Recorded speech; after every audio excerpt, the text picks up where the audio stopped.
What is up, guys? Welcome back to another episode of Dawn of War World Championship Definitive Edition 2025. I'm again your host, Dusty Minister, and for this one, we are diving into Group E. So we're starting to get closer and closer to wrapping up the group stage, and this will be the second last, so to speak, group that we're going into. Group E is going to consist of some more superstar players. You guys might already see them for you, and it's going to be huge, guys. I guarantee you it. El-bandido is our seed one for this one. Absolute monstrous tower player, probably the strongest. The only one who's contending with him is Tornado. El-bandido is banning out Dark Elder. He chooses Chaos secondly. I think he's banning Dark Elder because that is probably the matchup he has the toughest time to play against. I would understand it's one of the most brutal matchups for Tau, that's for sure. So El-bandido, he's most likely taking the first place, but if there is a guy who's going to take it from him, it's going to be this guy, Erenbeast. You guys might recognize something if you guys can close your ears for 5 seconds, because I am going to make a spoiler here for another tournament. Close your ears if you don't want to hear that from now. El-bandido and Erenbeast was in the finals of the Westerners Invitational. El-bandido won, Erenbeast went second. Spoiler is over. So these two players are obviously very, very powerful players. Erenbeast and El-bandido are very, very strong. Erenbeast, he's going for his signature IG main. He is probably the strongest IG player we have in this tournament. For obvious reasons, always comes out with really disgusting performances all the time, and he's gonna need that because I am starting to notice a pattern here that he's not that happy about. He's going to ban Eldar, and he's gonna have advantages against Tau, and I'm gonna tell you right now, that is definitely going to be needed for him because he's going up against another very strong Tau player in Tanyaphilia. Tanyaphilia is going Tau, and he's going SM. And classic Tanyaphilia style, he's choosing to ban none. He's not banning anything. Tanyaphilia, he's the GOAT when it comes to this. He just refuses to have a ban. So he goes for Tau and SM. His secondary SM is not bad, by the way. SM is good against Necron. So if he wants to avoid, if he gets into a best of 3 against Necrons, SM is not a bad shout. So good for Tanya. He does, however, ban out nothing, so it's Tanyaphilia has a tendency to get far in tournaments. But how far? It's going to be a question. He's our seed 3. And then we got a huge wild card, if you ask me. We got Den Superman. Den Superman, who you guys already know is a very strong Necron player. But this time, he chooses Tau as his first main. This is a massive question mark because I have seen Den Superman play Tau, and it is not always pretty. He also played Tau secondarily in the World Championship. It didn't go as good for him either. So Den Superman, yeah, it's interesting. It's very interesting that he chooses to go for Tau, but I know, however, that he's practiced for this one, so maybe he has changed some of his performances here and there.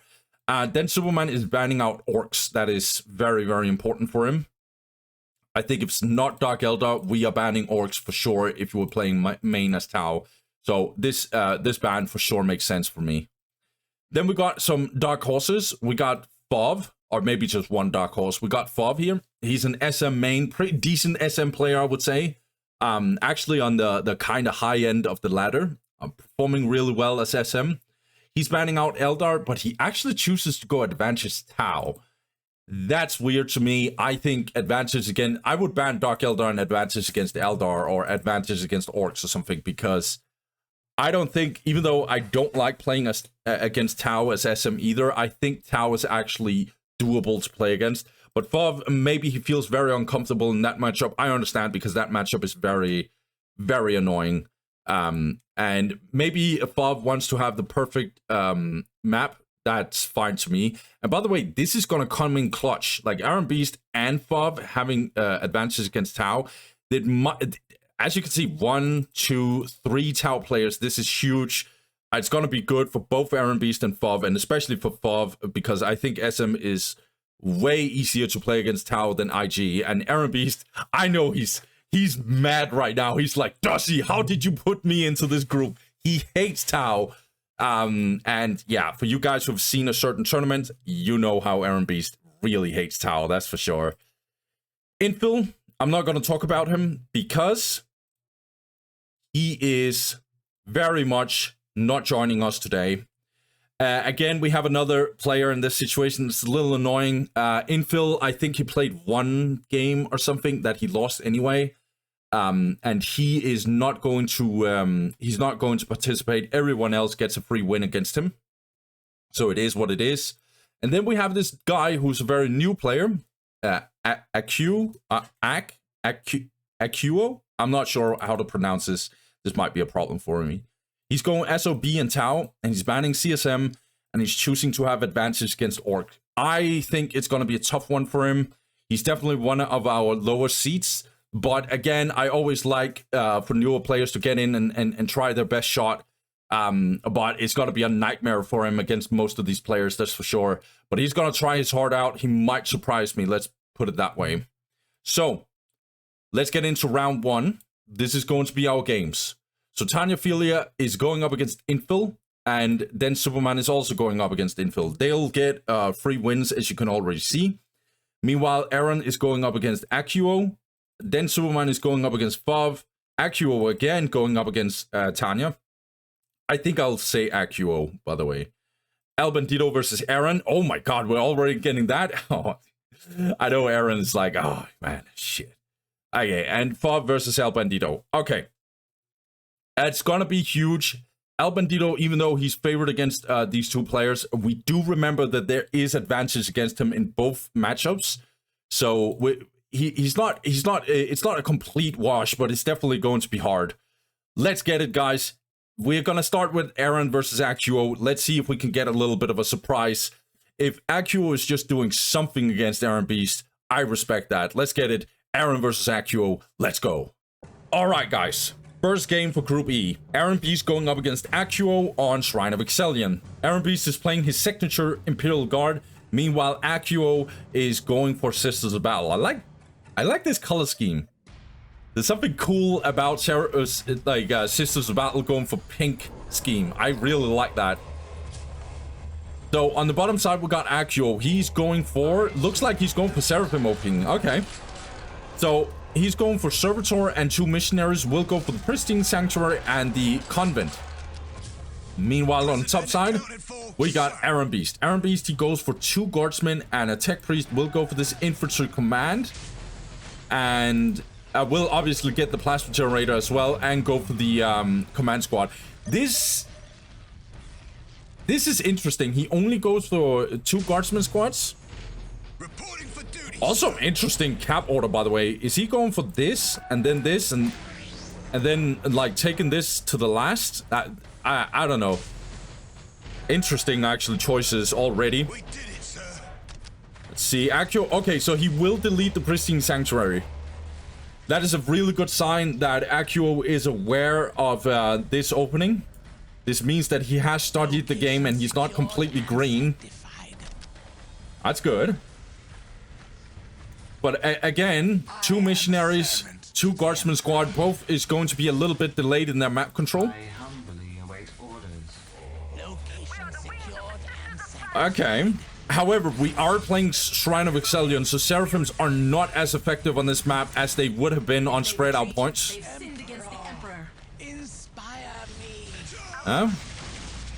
Erenbeast is not, I don't think he has Requisition. No, he just got Requisition. So he couldn't actually secure this area. Missionary is half HP. One Seraphim went down. I'm not sure if this is worth for Akuo, but he does get the decap off. Missionary will be focused. Priest is attached, so now this missionary is going to take loads of damage. Need to go in melee with the Seraphims. He wants to have this missionary survive. Good pressure by Erenbeast for obvious reasons. He's going to focus this Servitor, potentially kill that as well. Oh, now I see what this cap order is. Erenbeast, he wants to secure this area and then force Seraphims to get back here if they want to do any harassment. Interesting cap order. It will be my honor. Yeah, I think this is actually big brain by Eren. Thank you, machine spirit, for our safe. I'm always a little careful with criticizing Erenbeast because he usually has real good reasons for doing a lot of things. Okay, Commander did go down. I think we have... There's 2 Seraphims that has been killed on the side of Actual.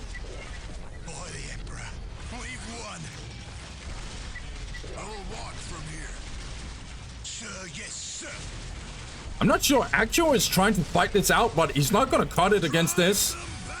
It's gonna be too much for him. However, he's gonna look for this. Eren is gonna deny him though. Yeah, upgrade listening post. Actual is staying for no reason. This is not good for him. Yeah, I don't think he realizes. He's getting his generator. His missionary is a little bit in a weird spot. He needs to build a listening post. Battle Sister Squad, huh? Oh, loads of Seraphims dying in the process here. A lot of damage going down on the Seraphims in general. He has lost so many Seraphims, Accio. Well played to Erenbeast. He's getting back and forth with these buildings. It's really well played. He's doing what he's supposed to do, at least. This listening post will probably get disrupted. No, Erenbeast is not going for it. Second generator coming in for Erenbeast. Actual's economy 68 to plus 10. He's getting his 2 listing posts, it look like. Well, it looks like. No, he can't finish it. Erenbeast is gonna focus this servitor. Yeah, it's not gonna finish just in time. Oh, Actual is in such a bad spot. Wait, what is going on here, Actual? Oh, GG? What happened to his builder? Okay, whatever. Actual has left the game. I'm gonna fast forward. Yeah, heavy bolter turret being built. Okay. I'm gonna tell you right now, if you are going for Shrine of Exilion, I simply just don't think Seraphims is good. At this point, you might as well just go Battle Sisters. Because, honestly... This map is really, really wacky for Seraphims. I at least, think that fossil grenades and stuff can actually be a thing against IG on this map. It's still not perfect, but at least I think that would have been a better strategy. So, yeah, this isn't a good map. Seraphims is the best way to go against IG. And so you want maps like... I'm just trying to think about it. Like, Deadly Fun Archaeology, Outer Reaches... If it was in the map pool, we would like to get Emerald River, you know, like these kind of more spread out points. And we would avoid stuff like Shrine of Exilion,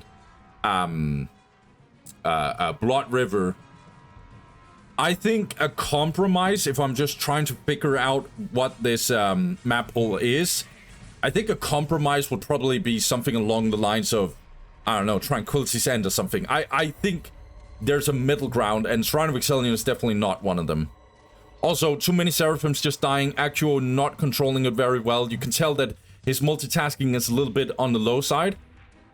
He's losing too many Seraphims in certain cases, but then when he's finally doing something with the Seraphims, he's also just not building listing posts and stuff. So his multitasking is a little off. Erenbeast had a relatively, if not a very easy win. And yeah, he did his thing. So, well played to Eren. He takes the win. Accio, sadly, he wasn't supposed to win this. There's no shame in losing to Erenbeast. Well, let's just get to the next game. Let's go. Okay. Now we got this interesting and very important game. Then Superman is our seed 4. Meanwhile, Bob is our seed 5. Both players is fighting for that 4th place. Maybe possible to get to the 3rd place. Something along those lines. So this is a very important game for both of them. I think then Superman, in theory, at least should be favored. But do remember, Bob has advantage and he chose Blood River. Not a bad shout. On the bottom side, we got Bob. Bob, he goes for What the hell, by the way? Like, he's going for 5 scouts? I understand 4, but 5? Are you actually... Okay. And then Bob is also going for a Chable Barrack. Meanwhile, on the top side, we got then Superman. He is going for a stealth team. 3 stealth teams. Okay, so he went for an instant builder, 3 stealth teams, and a jetpack. Will go for the Tower Commander for sure. Bob is just gonna go ultra aggressive. Is he actually sticking with 5 scouts? No, okay, so he stays with 4. Oh my god, he's just going completely crazy. Send us toward the enemy. Okay, so then Superman is already on the move. He wants to counter capture. Force Commander is coming in for Bob. This is very aggressive performance. Builders is very much in trouble, but I think we're gonna get another good decap. But I do believe then Superman is trying to do the same, actually. Good decap, but now the Tower Commander is coming out, and he's gonna be an absolute nightmare for these scouts, right? Wait, Bob wants to fight? Okay. Wait, is he going all in on this Tower Commander? What the hell is going on? This is a commander against cappers? Oh, hell no. Good decap by Den Superman, though. Bob, this is not... I don't think this is it. Now he's going in with a force. What is this game? +20 to +0 for Bob. For both of the players, actually. Wow. Okay. Tower Commander is... I don't know. Fire Warriors are also getting into the mix. Then Superman is trying to get back. We're getting a bolter turret being dropped. Oh, hell no, Bob. What the hell is going on, mate? Tying up the Fire Warriors. The Servitor is definitely going down. There's a snapshot coming in for Tower Commander, I think. Alright, good decap as well. Then Superman is holding down Bob's economy. But look at this. Force Commander is getting into the mix. And he want to focus. This scout squad is probably going down. Yes. Okay. Interesting gameplay so far. What is then so... This is a crazy aggressive gameplay from Bob. Gonna chase this Earthcast builder. This Servitor might go down. Bob is losing the Servitor. Bad news for him. Then Superman is trying to cap... What is this game? This is so crazy. Yeah, Tower Commander needs to run for his life. He cannot be caught too much. Especially not if he gets stunned. Good, then Superman gets out in time. This builder will go down, though. Bob's economy is atrocious. Getting decapped 24/7. He's +20 to +0. You cannot play. This game is crazy, dude. Servitor getting in, but it's getting completely destroyed by these Fire Warriors. Oh, however, then Superman, hello? You need to get out. You cannot afford just losing your Tower Commander. Are you kidding me, then Superman? Oh, no. That would have been atrocious. Look at these scouts, though, getting completely destroyed. Pride. And now we're getting more space. What is this game? This is the most... Yeah, I don't have words. What the hell am I watching? Has Bob ever captured a strategic point? I just want to know. Has he? This heavy bolter turret needs to be cancelled. I don't know. This Tower Commander is still alive. Well, then Superman has +26. This needs to be cancelled on the side of Bob. I don't think he cancelled it. That's really not good. Praise the Emperor. Yeah, this is going to be a decap as well. Good by Den Superman. Looks like Bob want to go in again. I think Den Superman is defending well. He got this listing post. Man, I always say in this matchup, I really want Space Marines to go aggressive from the get-go, but I didn't... When I said that, I did not mean completely, what the hell am I watching? YOLO, let's just murder something and try and see if Tau breaks. Then Superman is too solid for this, I think.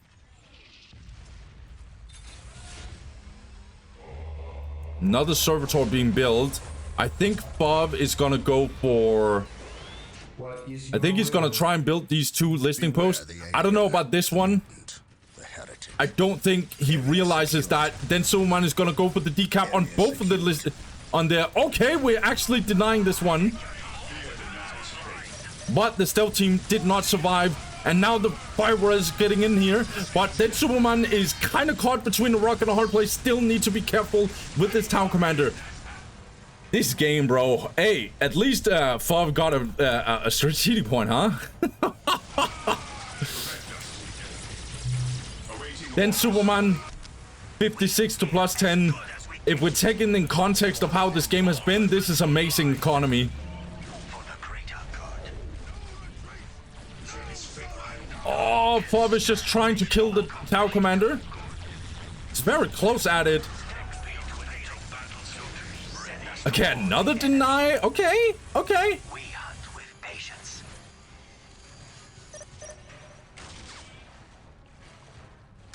Then Superman, as much as I hated this fight he went into, he is still having his tower commander alive.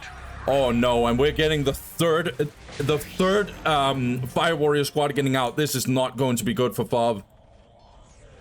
He simply doesn't have the economy. He simply doesn't have anything to deal with this.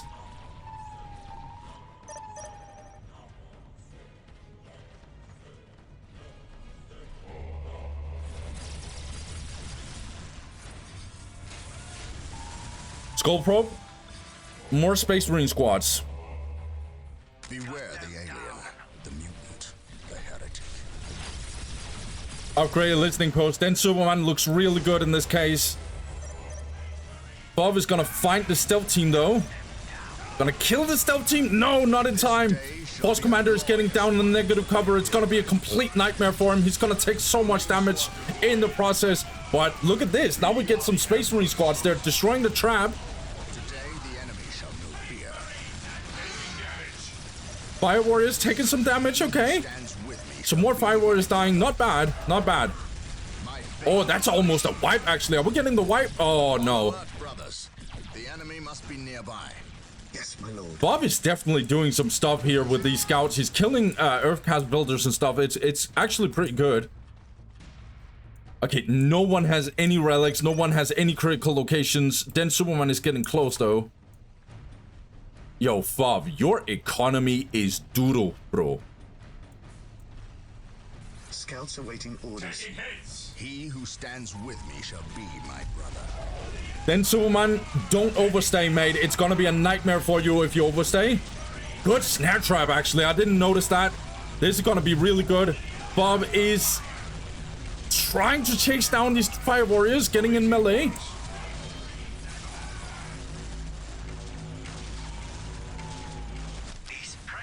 Plus 80 to plus 10 for then Superman. By the way, this guy's floating like crazy, mate. Then Superman needs to use these resources. Even has a builder. This game is so weird, dude. We shall triumph.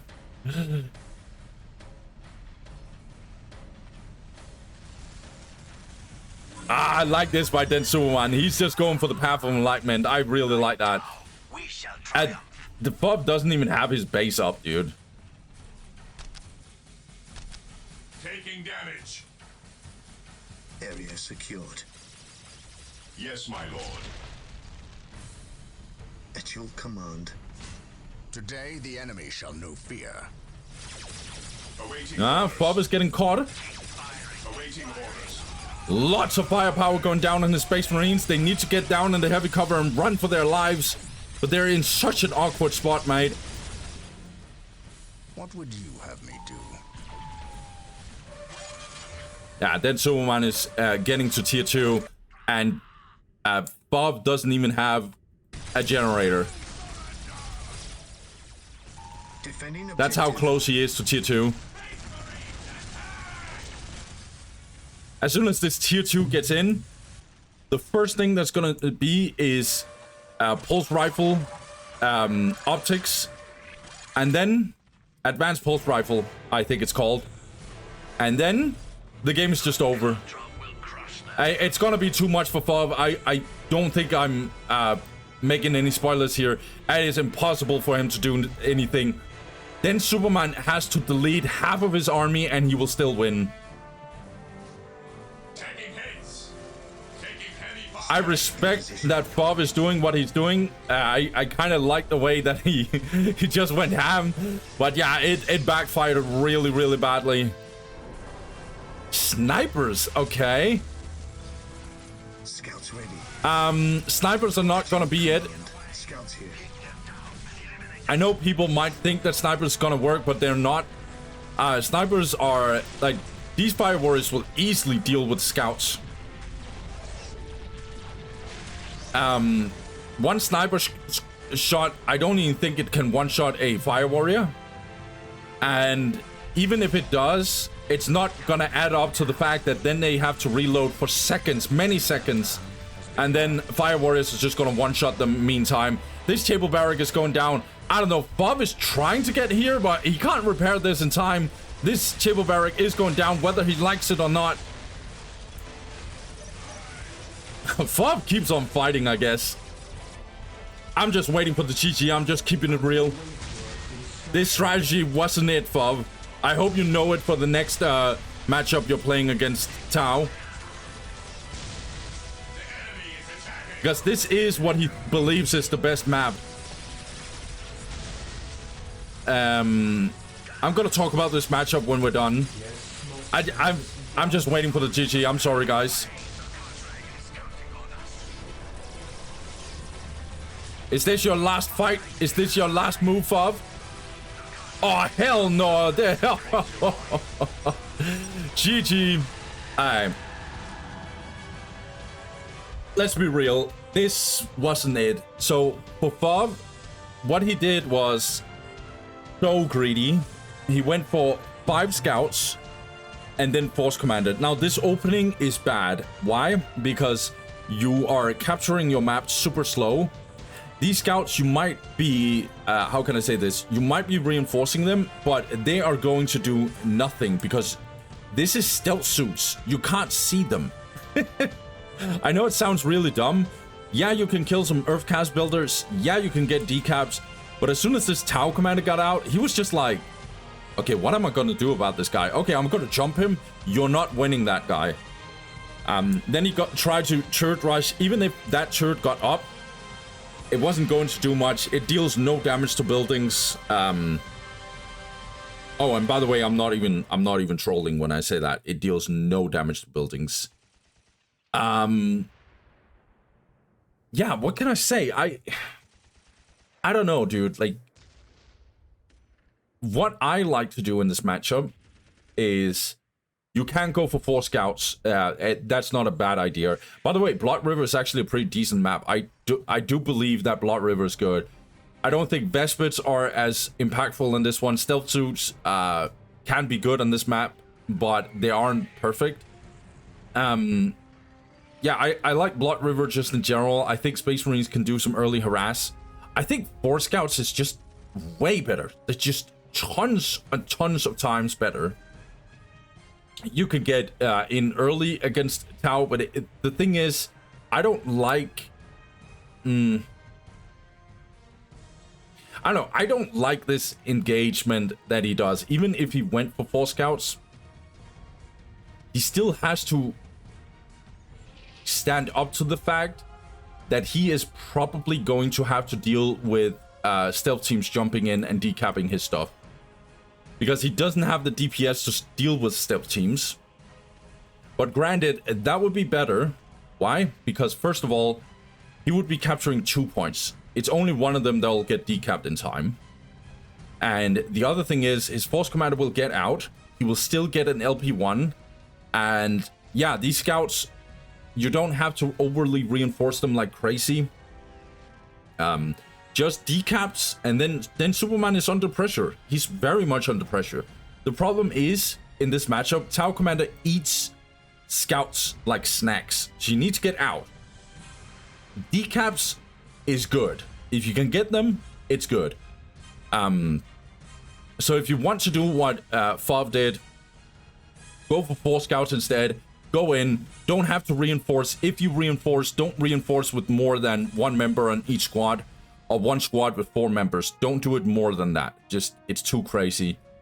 And And yeah, then you can get the Force Commander, later some Space Marine squads, and then you can pressure Tau very badly. Tau suffer a lot in the early game, if you ask me. They're really bad at handling big pressure.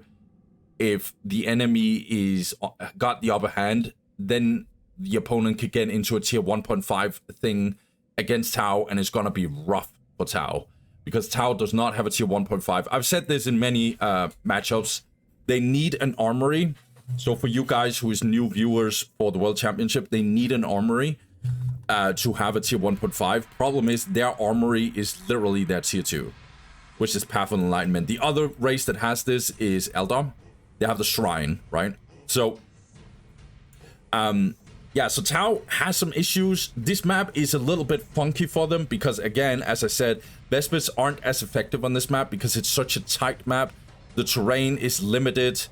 Yeah, there's just a lot of things that where Vespids aren't as impactful. Look how close these points are to each other. Very, very good map for Space Marines indeed. Yeah, I really like this. So Blood River is not bad whatsoever. Decapping like this is really, really good if Fov gets it off, but he needs to get out before the Tau Commander starts killing all his scouts. Because all the Tau Commander needs is just shoot one scout and then snapshot the other, and he has almost one-shot a whole scout squad in like seconds. That's how strong the Tau Commander is against the scouts, if you ask me. So you need to run. You need to run away from him. What else can I say? If you don't want to do this opening, which is fine, I don't mind that. If you don't want to do this opening, you can do it with 3 scouts as well. That's going to give you a faster Space Marine squad out. You can even go Space Marine squad fast. Get the Space Marine squad out very fast. And that Space Marine squad can be able to cover up your points. In that case, you go for Servitor 3 scouts. And I think you can capture one of your inner points to avoid any decaps. I don't think you should be afraid of it necessarily, but yeah, just keep that in mind. But yeah, put good pressure on Tau. I always say that it's a good way to play Space Marines against Tau. Problem is, it can be a little hard if Tau is playing very well. And this relentless push from Fob was not good. Let me just put it that way. It was not working. It was just way too much. All Den Superman had to do. And shout out to Den Superman. Good choice. He jumped in and just decapped the only capper unit there was. And that meant for most of the game, Fov didn't have a single point. So yeah, way too crazy opening from Fov. I didn't like it. Then Superman just perfectly countered it.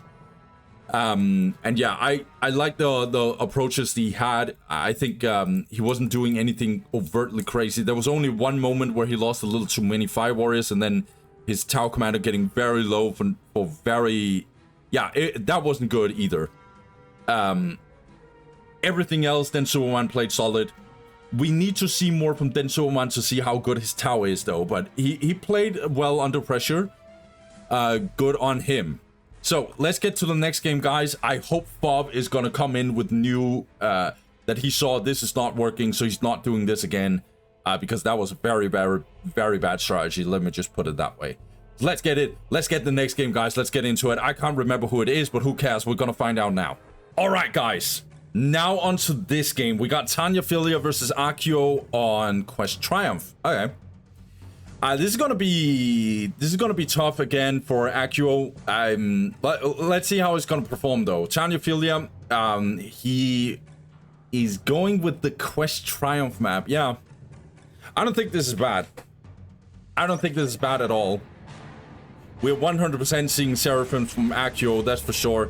He knows the opening, and I think that might be the best opening anyway, so let's get it. On the left side, we got Accio. He goes for Servitor and 2 Missionaries. Pristine Sanctuary and Adeptor Sororitas Convent. On the right side, we got Tanyaphilia.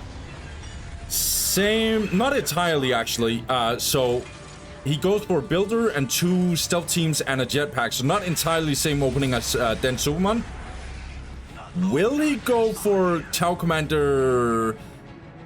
Tau Commander Vespids, wouldn't that be a little weird? Might as well just Yeah, we'll see. We'll see. So he's only going for 2 stealth teams. That is definitely going to delay his map control. Could he go for the best bits here? We're gonna see. No. I do believe Vespits is a little bit... Okay. He is going for the Vespits. Vespit, Tower Commander, I've said this several times, is a very expensive opening. It's basically just delaying you even from being able to build a listening post. Let's watch on the left-hand side. Accio, he's just gonna capture his point slowly. Now...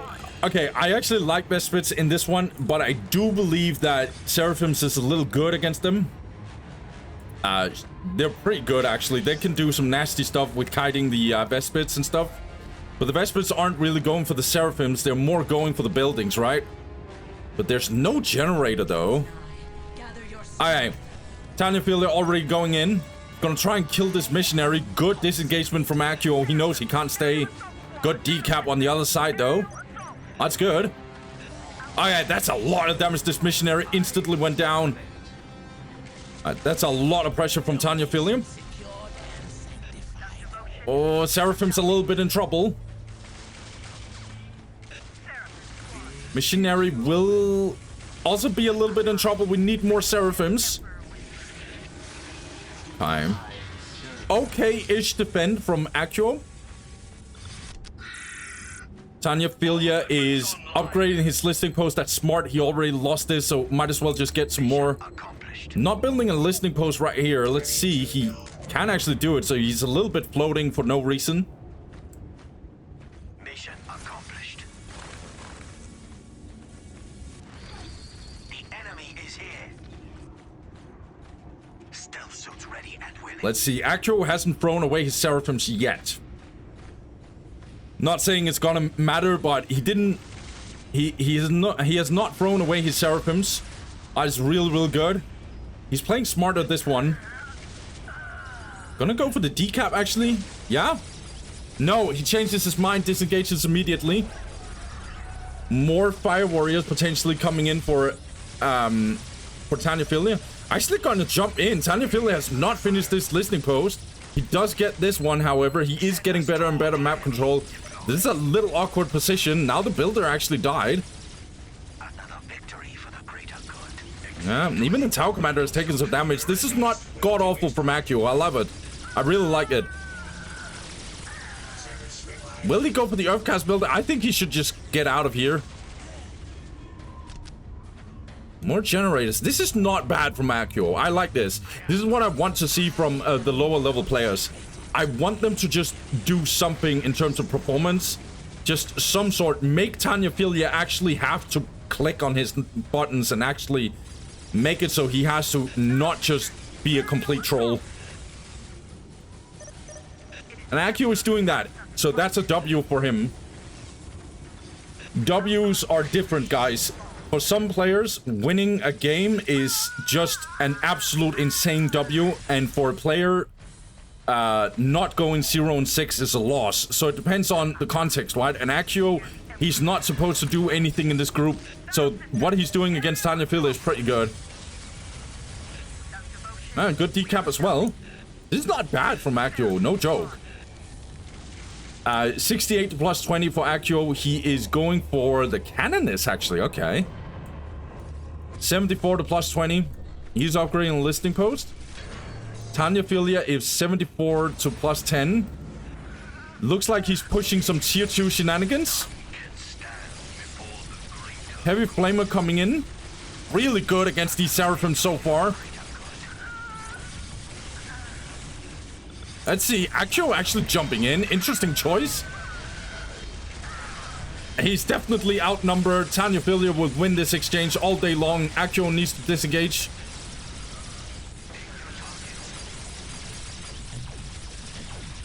Tanyaphilia will... Yeah, he's going tier 2. 3 generators and then tier 2. That is usually the play for Tanyaphilia and any Tau player coming in here. Plus 80 to plus 20. Canonist, though.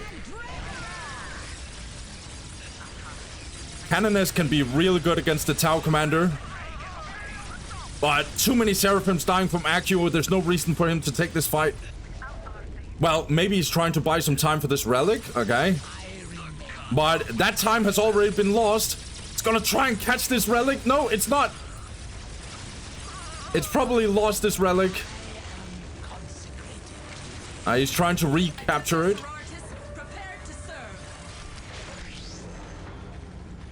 Okay.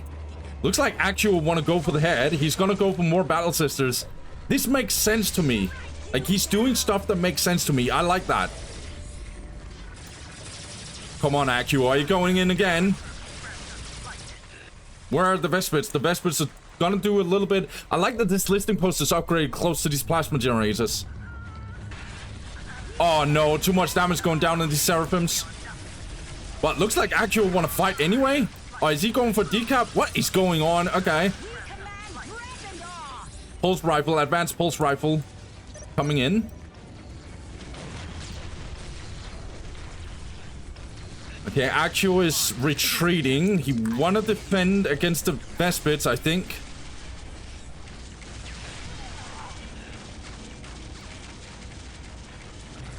This listing post is going down though. Can't get a really good decap, and so Tanyaphilia will.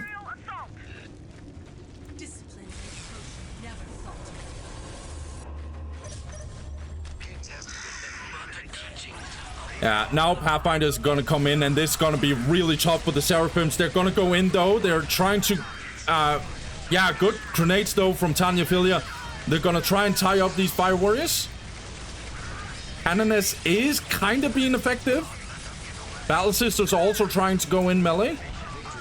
Meanwhile, these Vespids are doing their thing. But hey, Tanyaphilia! Hey, what was that? You almost lost your Vespid squad. Oh no, all those Battle Sisters just got pulse rifled to death. Plus 86 to plus 20.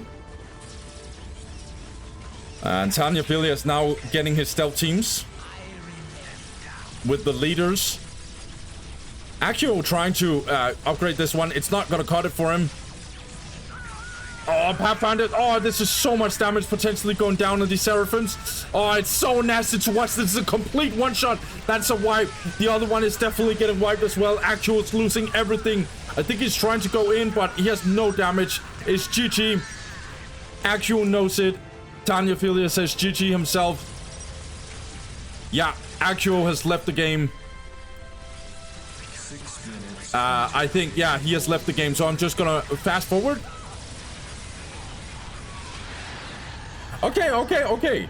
Yo, Accio was not close to winning this, but he does stuff that in isolation, at least I see where he's coming from, right? So too many fights where he's just going in and losing it. There was a fight that he did here where he engaged with the Seraphims that didn't entirely make sense to me. His macro is not that good. Like, obviously his economy is not improving that much. He never got better than plus 86 to plus 20, I think. He lost the map way too fast against Tanyaphilia.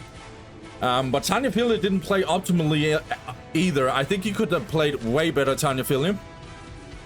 But yeah, just a very conservative performance by Tanyaphilia. He had some Vespids that almost died, by the way. I don't know, if you go for this opening, I'm not sure. I do believe that Sisters might have to just go some sort of tier 1.5 and just go nuts against Fire Warriors. I do believe that tier 2 is not that good against... I don't know, actually. Tier 2 might actually not be bad. Yeah, Lightning Fighters and stuff. I don't think it's... Yeah. I'm not sure. At least what Accio did was suiciding too many times with the Seraphims. But that was later into the game. It wasn't from the jump. And I think he punished Tanyaphilia for making a little bit of mistakes here and there. So that was good to see. So good game on Accio. I like that he tried. And Tanyaphilia, he just gets a supposedly at least easy win. So he gets that. Let's get to the next game. I think we're getting into some El-bandido games. Let's see what the first one is going to be. Let's get it. Okay, I had a little bit of a feeling. So we're getting right into it. Our second seed versus our first seed. El-bandido versus Erenbeast. This might be the fight for first place. However, I'm gonna be real. Erenbeast is getting into a really tough group specifically for him. But he has advantage against Tao. Let's see how useful that is. He's gonna choose to go for Blood River, actually. Interesting choice. On the bottom side, we got El-bandido. Probably the strongest Tao player we have in the whole game. So stay tuned, guys. For all you Tao player fans, take a look at this guy. An absolute monster. El-bandido, he starts on the bottom side. He goes for Builder, 2 Stealth Teams, Jetpack, Tao Barrack, and will go for the Plasma Generator. But he's taking the Fire Warrior team immediately to capture this inner point right here. On the top side, we got Erenbeast. Erenbeast, he goes for... he goes for 2 guardsmen, attack priest, and then instantly getting the commissar, getting the infantry command and the plasma generator, building them very tightly so you can get as fast building time as possible to get this plasma generator finished, so you can get the commissar and the priest as fast as possible. So I think I've indicated this a couple of times. This matchup is horrific. It is so bad for IG. They have to, in some way, shape, or form, try and get through the early game. Try and get a really, really good early game just in general. Maybe some turret rush, anything like that. And then you try and get to tier 2 with a huge advantage. And if you can do that, maybe you can get to tier 3 or you finish Tao already from the get-go. We're gonna see Erenbeast, as you can see, he's already hovering around on this side. He wants to make sure that there's no decaps coming in. Okay, so both players playing super conservative. El-bandido, he knows, which is one thing he needs to keep in mind. This matchup is favored towards IG in the very, very, very early game. And it's because of the command squad, it's because of the guardsmen, it's potential of any turret rush. Let's see, Erenbeast already going in. He has the priest and the psyker as well. Gonna disengage immediately. Another thing that Erenbeast has told me is he thinks this matchup is actually doable in tier 3 if you have the same economy as Tao. Gonna go in for this Tao commander. He's half HP. Big engagement. Eren wanna go offensive, and so he will. More fire warriors getting in, and now we're getting the drop of the turret. Yeah, Erenbeast is going in. Melee against these fire warriors. He wants to go ham. He already got this relic, but he's disengaging. Yeah, as you can see, El-bandido wants to play super defensive. He's just gonna spam fire warriors to actually get away with this early game. Just playing super defensive, upgrading all his turrets as much as he can. To some extent, this matchup reminds me a lot of how it feels to play Dark Eldar against Chaos. It's kinda a little bit the same here for IG, but just there's obvious stark differences. As you wish, so shall it be done. Erenbeast going +80 to +20, instantly going for the tier 2. That's a gauntlet being thrown down by Erenbeast, that's for sure. Erenbeast, another problem he has is it's gonna be hard for him to go for critical locations because of the Tao. Tao just finding him in this negative cover and murdering him will be really, really bad for him. Tao commander again. Erenbeast doesn't want to overextend too much. Yeah, as you can see, down in negative cover, has to disengage Eren. Smartly done. Eren has to get used to this, by the way, because otherwise he's going to play against so many Tao players. It's gonna be a nightmare for him, no matter how we spin this around. El-bandido himself is going tier 2. But yeah, if I didn't already say, Erenbeast actually believes that this tier 3 is actually potential. Like, you can actually play this matchup in tier 3 if you have the same economy as Tao, which is unlikely, by the way. But Eren Yeah, I guess this is why he wanted to play Blood River. Because he can play more defensive and maybe get through the early game, but tier 2 is going to be a nightmare for him winning Kidskin. El-bandido plus 80 to plus 30, finally getting his relic. I like the idea of Eren kind of teasing an engagement, but not truly going through with it. He's disengaging without overextending. Well played by him. Now getting the mechanized command, that's very important. If Erenbeast, even though he's second seed, he has to go up against Tau player for Tau player for Tau player. If he gets second place in this group, even though he's second seed, this guy is a monster. But guys, you guys have seen Erenbeast many times on my channel. You know this guy is a monster. We can't be completely shocked if he takes this. But this win against the best Tau player, I don't know, mate. Let's see. Oh, he's gonna catch this stealth team off, I think. El-bandido gets out in time. Okay. Guardsman now has... Okay! Guardsman now has the priest coming in. Oh, that's a lot of damage. Erenbeast again, once again, has to leave. Advanced Pulse Rifle just got in, and that is Pathfinders as well for El-bandido. Was getting the mechanized command instantly for Erenbeast. He's also going for some basilisks. Okay. We'll go for the heavy bolter turret. I think he wants this to stop, for example, any... Okay. El-bandido getting attacked from this side. Erenbeast going in. Firewall is taking some damage, but a lot of guardsmen also being slowed very badly. Oh my god, the Pathfinder... Okay, good. Erenbeast trying to dodge a little bit, and he's kind of successful with that, actually. Chimera is stunned. That's why he can't get away, Eren. Nicely done by Eren. Not bad, actually, but look at this onslaught of firepower on the side of El-bandido. This Nick post actually getting kind of destroyed here. I like it. Will the priest do it in time? Yeah, it does. Okay, Eren getting Basilisk. Yeah, artillery is actually pretty good against Tau. I have more generators on the side of Eren. He's 85 to plus, about to be plus 50. I think he needs this heavy bolter turret to actually get some AV so he can defend his basilisks and his base from barracudas and stuff. Let's see. El-bandido, amazing economy, 104 to plus 40.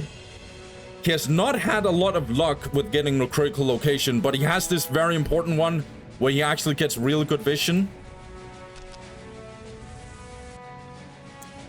Yeah. Getting a missile turret for Eren.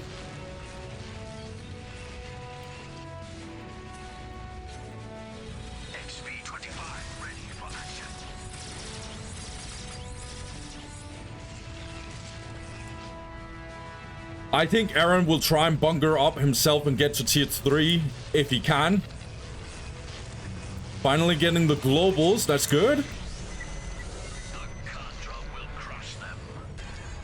El-bandido is... Oh my god,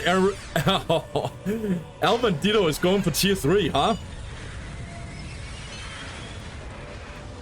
Tier 3 Monkar command post. This indicates to me that he wants to go super ham. I do prefer Kaon command post, but Monkar command post has a very strong what is it, power spike as soon as you get it, and then you get I think they're called crises battle suits. Pretty good unit. Alright, Erenbeast finding the stealth team. Erenbeast kind of trying to catch off guard these stealth teams. Erenbeast having a little bit fun of it, huh?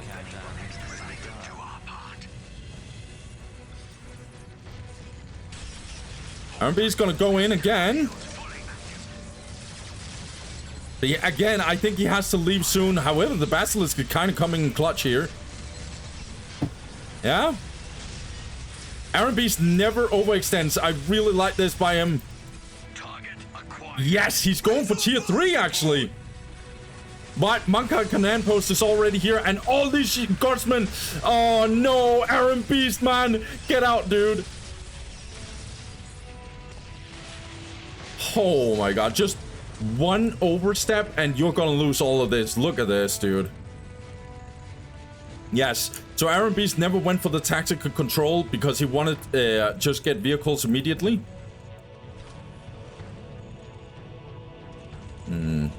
Erenbeast has very good economy, I'm not gonna hold you. But El-bandido just hit tier 3, he's getting the vehicle beacon and he's getting the crisis battle suits.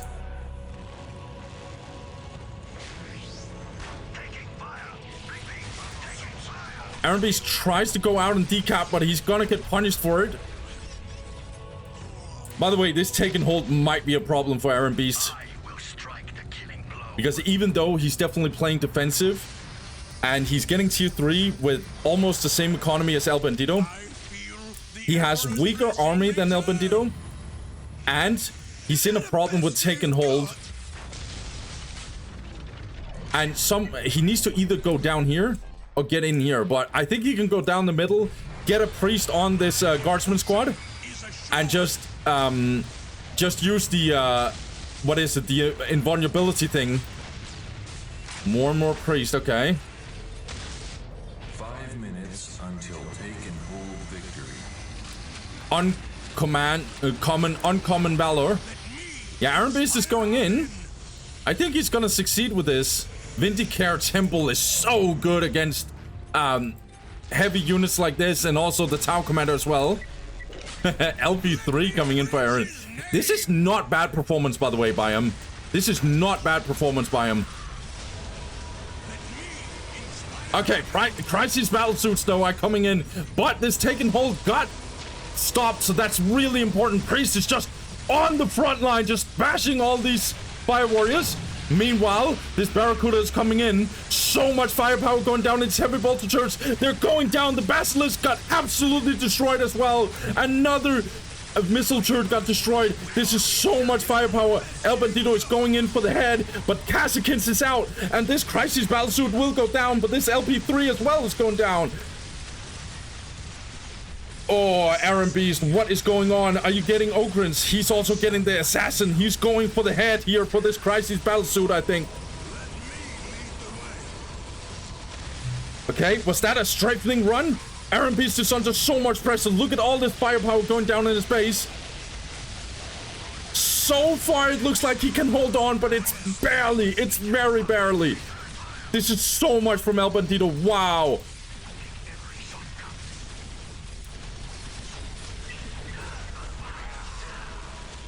Oh, this is painful for Eren. This is very painful for Eren.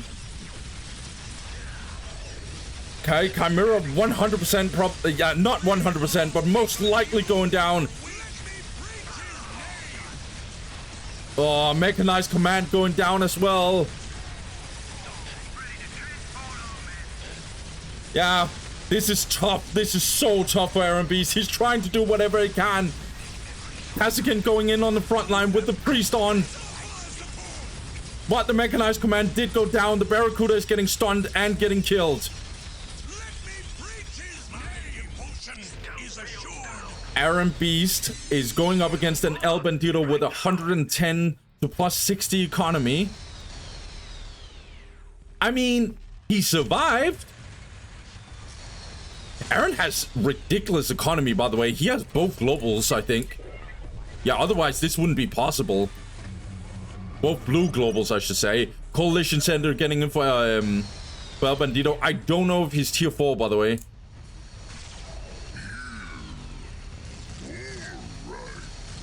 Okay. This is not bad. Assassin is so good right here. Stealth team will... Okay, it gets out. I hope this thing was worth it. You have chosen wisely. If you know Erenbeast well, you know that this guy never gives up. He refuses to lose. He only loses if his HQ is going down. Erenbeast, he's gonna try again, once again. Whatever he can against El-bandido, he's gonna go for it. Barracudas everywhere. Erenbeast, are you gonna try? Oh no, look at this. Try and... Oh, no! Pathfinders are finding these Kazakins. Ogrins are gonna try and go in, but look at all this damage going down. Oh, hell no, dude. What is this? What is Eren supposed to do, dude?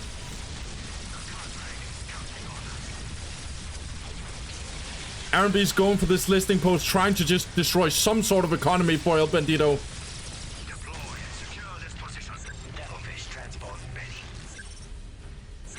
Okay, Devilfish drop carrier. Okay. We are getting some good, we're getting some good vehicles here for fire warriors and stuff. Getting a bunch of, what is it, Devilfishes in general. So he's just going for it, and then he's gonna go for more Barracudas, I think, and Crisis Battlesuits. That's just gonna be that's just gonna be the army composition of El-bandido. Crisis Battlesuit is getting absolutely destroyed here, but same can be said for this priest. Where is Assassin? Assassin is right here, but the drop is coming in from the Coalition Center, or the Ethereal, I should say. Damn, heavy weapon team as well coming in. Erenbeast, he just refuses to give up, huh?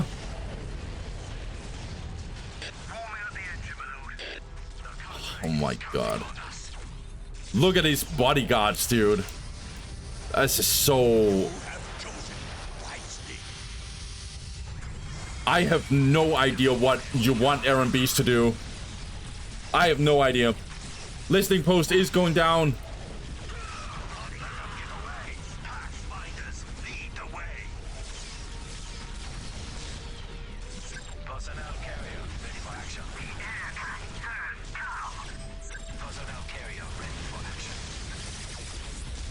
Eren, I think... Yeah, this game is over, isn't it? This game is over. Yeah, he deletes his buildings. Eren is just fed up with this. Oh my god. I'm gonna keep it a buck. I'm gonna keep it a buck, guys. What do you want Erenbeast to do? If you got anything in the comments where you're like, Eren should have done this, and he should... Tell me right the goddamn now, what should he have done? I don't think there's a single thing he could have done. You could argue maybe he should go harder, but I don't know about that one. I don't think Eren could have... I don't know, dude. Yeah, sure, maybe in hindsight he should have gone all in on Tao, but I think El-bandido is just way too solid to just give in to some tier 1 cheese shenanigan. So yeah, it's going to be tough for Eren. He has to play this matchup 3 times in this whole group. Are you actually kidding me? Oh god. Yeah. Okay, let's get to the next game. It's El-bandido versus someone. I'm not sure who that is. Let's get to it. Let's go. Okay, guys. Surprise, surprise. We're not gonna watch the game. Apparently, El-bandido did not upload the game. I didn't know about this. This is not good. He did win the game against Fov, which was going to be the game we were going to watch. So Fov is 0-2 and El-bandido is 2-0. This is not the... This is... El-bandido is the responsible one. It's always the guy who wins who is responsible. He did post... I guess he did post this, but it's still... Yeah, it's not good. Let me be real with you. But yeah, as we can see here, Fov, he did get crushed militarily wise and resources as well. Yeah, this wasn't good. Right now, I can't see what the map was going to be. But we were 7 minutes into a game, so it wasn't a very big map, that's for sure. I guess Fov tried again with Blood River. I'm not sure about it, though. El-bandido got the win. I'm not shocked by it. It's just really annoying that he doesn't upload the game. So, the situation is now that Tanyaphilia and Superman got 3 wins. So, we have El-bandido, who's 2-0, Tanyaphilia, who's 2-0, and then Superman, who's 2-0. The only reason why El-bandido and Tanyaphilia's up there, where Den Superman only is 3rd place, it's basically just because of seeding, guys, and don't read too much into it. Fov is 0-2, and Accio is 0-2 as well. I actually like watching Accio. He did his thing in against Tanyaphilia. I just want to, you know, bring out some love for these lower level players. He did his thing against Tanyaphilia. It wasn't working out. And he went 0-2, so obviously he lost. But yeah, Akio is in here. I like it. He did his thing. He was going up against Erenbeast and Tanyaphilia. He is not supposed to win against either of them, so we could maybe see if he gets a win against, like, for example, Fav, it would be crazy. I would go nuts if that happened. But Akio, he looks really wounded and inexperienced, but he doesn't look clueless. That's the thing I will say, though. Now, Fav 0-2, he's twice in a row played against really good Tau players. I think then Superman might be the weakest of the Tau players, and El-bandido might be the strongest of the Tau players. We're going to need to see more from Tanyaphilia, though, because we've only seen one game, and the other game was against Infill. He's just going to get a free win. But Fav, he's in a bad spot. 2 times in a row, he has lost to a Tau player. Not looking good. I don't think he's comfortable in this matchup. That's why he chose advantage.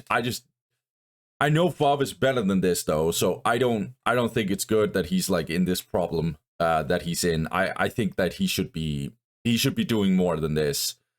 But yeah, Fav, he's 0-2. It's not looking good for him, but we'll see. The group stage is not over whatsoever. But a guy that I'm actually worried about is this guy, Erenbeast. I'm not gonna lie, even though he's C2, he's in such a bad spot. Look at the players he has to. He has a Tau main, and a Tau main. Erenbeast is just crying right now. He's just like, does he? Are you for real, dude? I know that as soon as he looks at this group, he's just like, ah, GG. Erenbeast, he will for sure get top 4, but I think it's going to be tough for him to get that second place. It's going to be almost impossible, if not literally impossible, to even get first place. But Erenbeast, he should just be happy by even getting second or maybe in third place, because this is going to be really tough for him.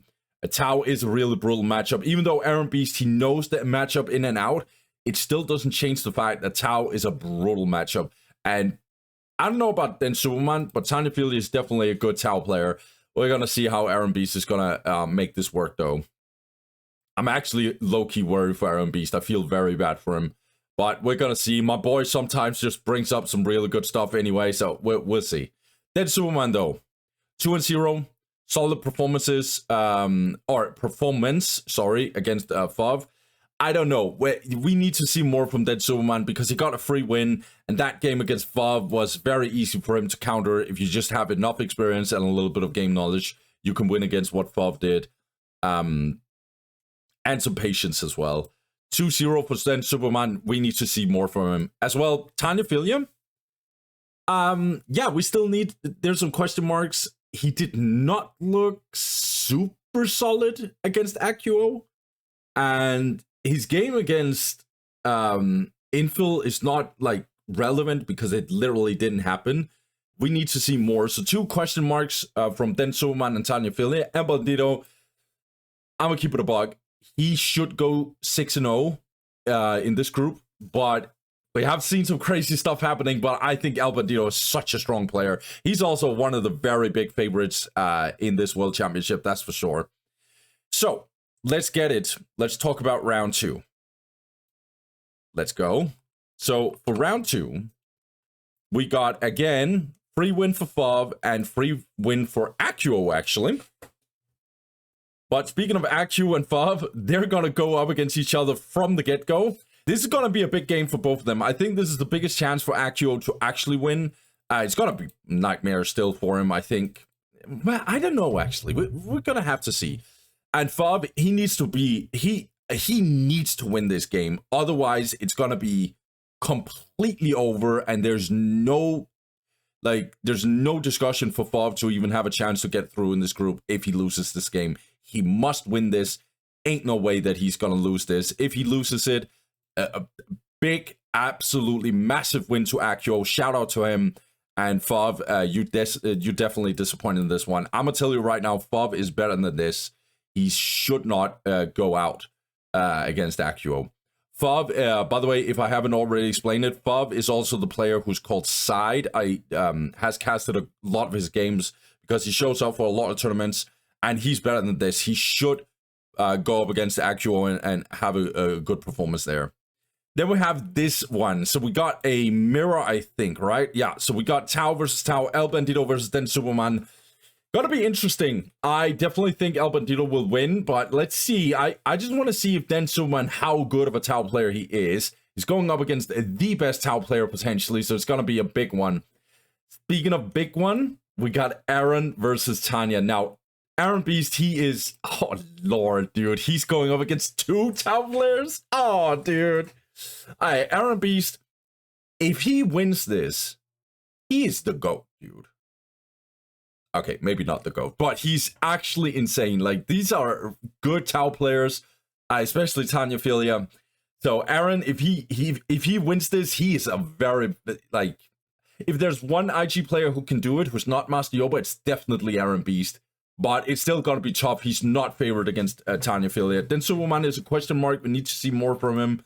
We know something about Tanyaphilia, and that is that he's a very powerful and solid player. We also got Tanyaphilia going up against El-bandido. I still think El-bandido is definitely favored, but we'll see. So a lot of Taos in this group, huh? Let's get into it. First matchup, not a Tao matchup. Let's go. Okay, guys. Accio versus Fov, Sisters of Battle versus Space Marines on Meeting of Minds. Okay. I am of the strong opinion that this matchup is on 90%, not all maps, but 90% of maps, it's favored towards Space Marines. I think that if Space Marines can get away with the early game not being too brutal against them, they can actually get through the early game and actually get into the later stages of the game and absolutely destroy Sisters. Also, if Space Marines gets going with Space Marines, it's gonna be a nightmare for Sisters. But we'll see, we'll see. On the left-hand side, we got Accio. Accio, he goes for Servitor, 2 Missionaries. We'll go for the Pristine Sanctuary and Adeptus Convent. Whereas on the right-hand side, we got Bob. Bob is what? What is your will? Okay. Bob is going for it. He has the weirdest openings of all time. He's going for 2 scouts, Servitor, and then a 3rd scout. We'll go for the Force Commander building a plasma chair. I don't know what's going on here. I would just get like a fast Servitor and then 3 scouts, but it is what it is. Because now this is captured, but not being... Yeah, whatever. Oh, he couldn't do that anyway. Sorry, I'm just rambling right now. I don't know why. My bad, guys. Alright, let's look into it. Accio deleted his Pristine Sanctuary with this is what he does. I'm actually gonna be real. I don't like this opening as Space Marines against Sisters. It's actually a really, really bad opening in my opinion. Because this pressure from Accio is gonna be really, really brutal against Bob. And Force Commander is so slow, he can't actually follow up against these Seraphims, and especially not 2 Seraphims. Enemy sighted. Let's see what Accio is gonna do. Gonna find a scout squad. But will he chase for some Servitors instead? Okay, so he sees a generator.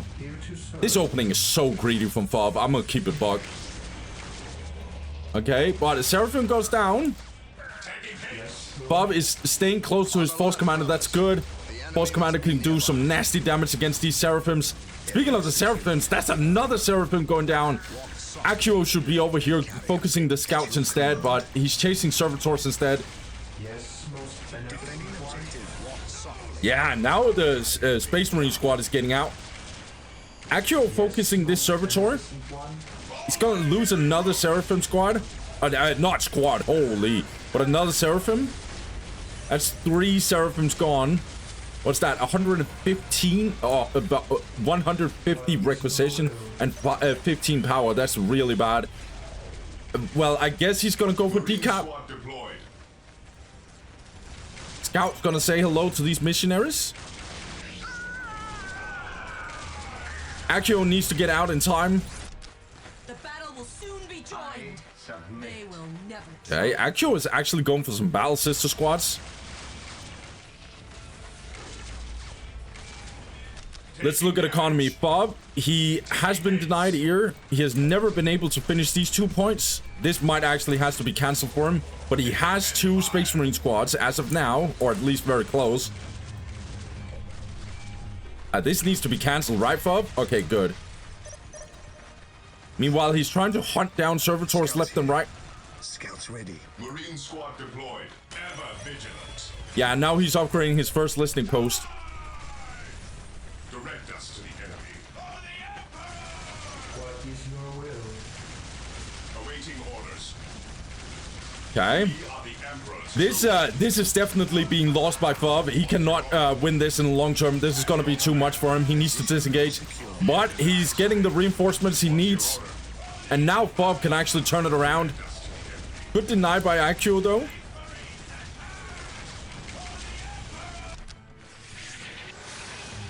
Okay, 2 generators being built by Accio. Want to go relatively fast here too, maybe.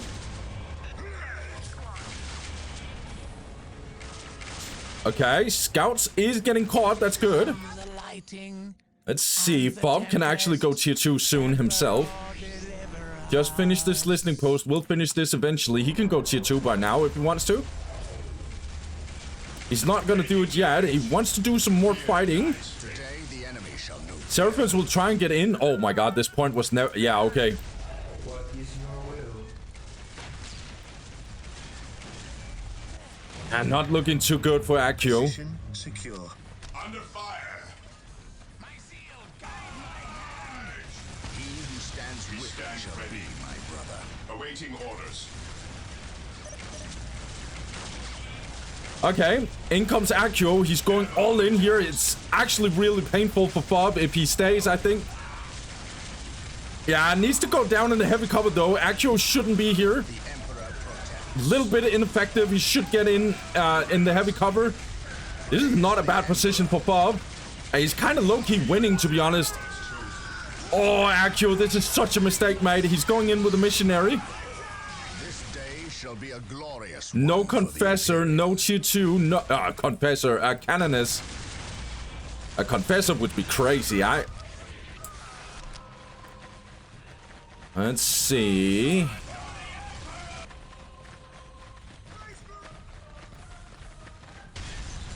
This is such a weird performance by Fob. They shall know fear.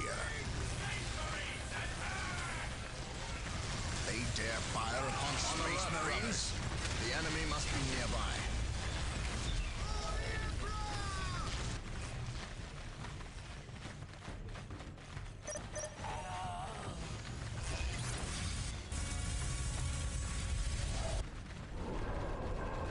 So Bob is getting good economy, but I think he's... Yeah, I was about to say, he needs to get that tier 2. There's no reason to just stay tier 1 like this. Scout's getting hunted down again. It's not irrelevant that cappers are dying left and right on the side of Fob. Praise the Emperor. But what is definitely a problem for Accio is it's going to be impossible to do much in here. Too much defense on the side of Fob. Yes, my lord. Is Accio going tier 2, by the way? No. He's just upgrading listening posts. He's getting good requisition income, but he needs more power. Dutch Minister calls it, and in comes some more power from Accio. Bob getting his armory and a 3rd generator while going tier 2. Classic. This day shall be a glorious one for the Imperium. Okay, Bob has found the 2nd missionary from Accio. Cannon is coming in for the side of Accio. It's gonna be a little bit of a problem for Bob in the very short term, but there's no tier 2 from Accio whatsoever, and he's getting some more. He's getting a tier 2. He's getting the 4th generator even. And Bionics are kicking in. He got no float, but he's gonna get some good economy, and then suddenly it's gonna be really, really problematic.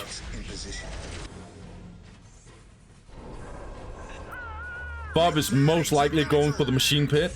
Or not machine pit, the machine cult. More scouts just dying. It's not scouts that's the problem for Accio, it's the actual army of Bob. Yeah, now grenades are kicking in. Fourth generator by Accio, and he's actually going tier 2, okay. Victory countdown has begun. Position secure. Okay, so now Accio is getting out good crack grenades from Fob.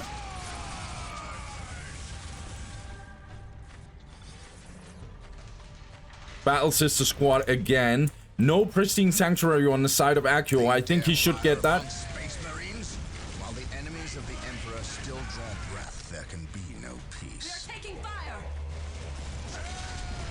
Hi, grenade actually missed. Interesting. Yeah, Bob is gonna go for the machine cult and getting the chaplain. Plasma guns already got level 2 bionics. Pristine Sanctuary finally being built by Accio.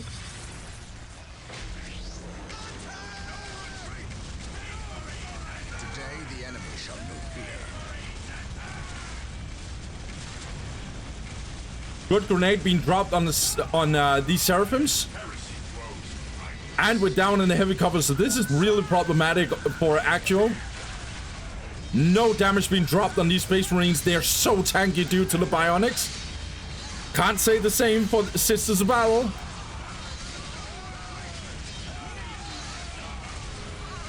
Seraphim's just dying.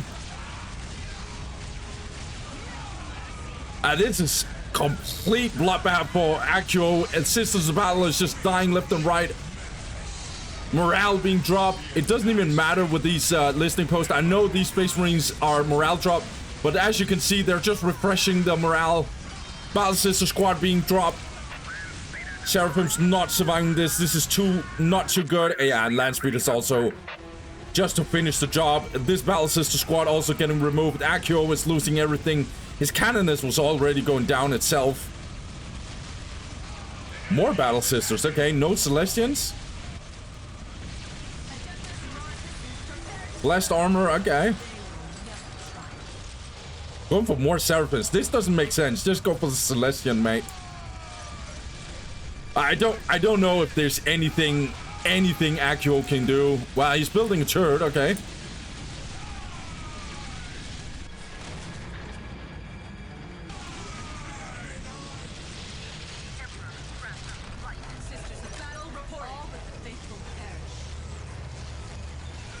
Yeah, he's just going for Battle Sisters. He should just be going for Celestians.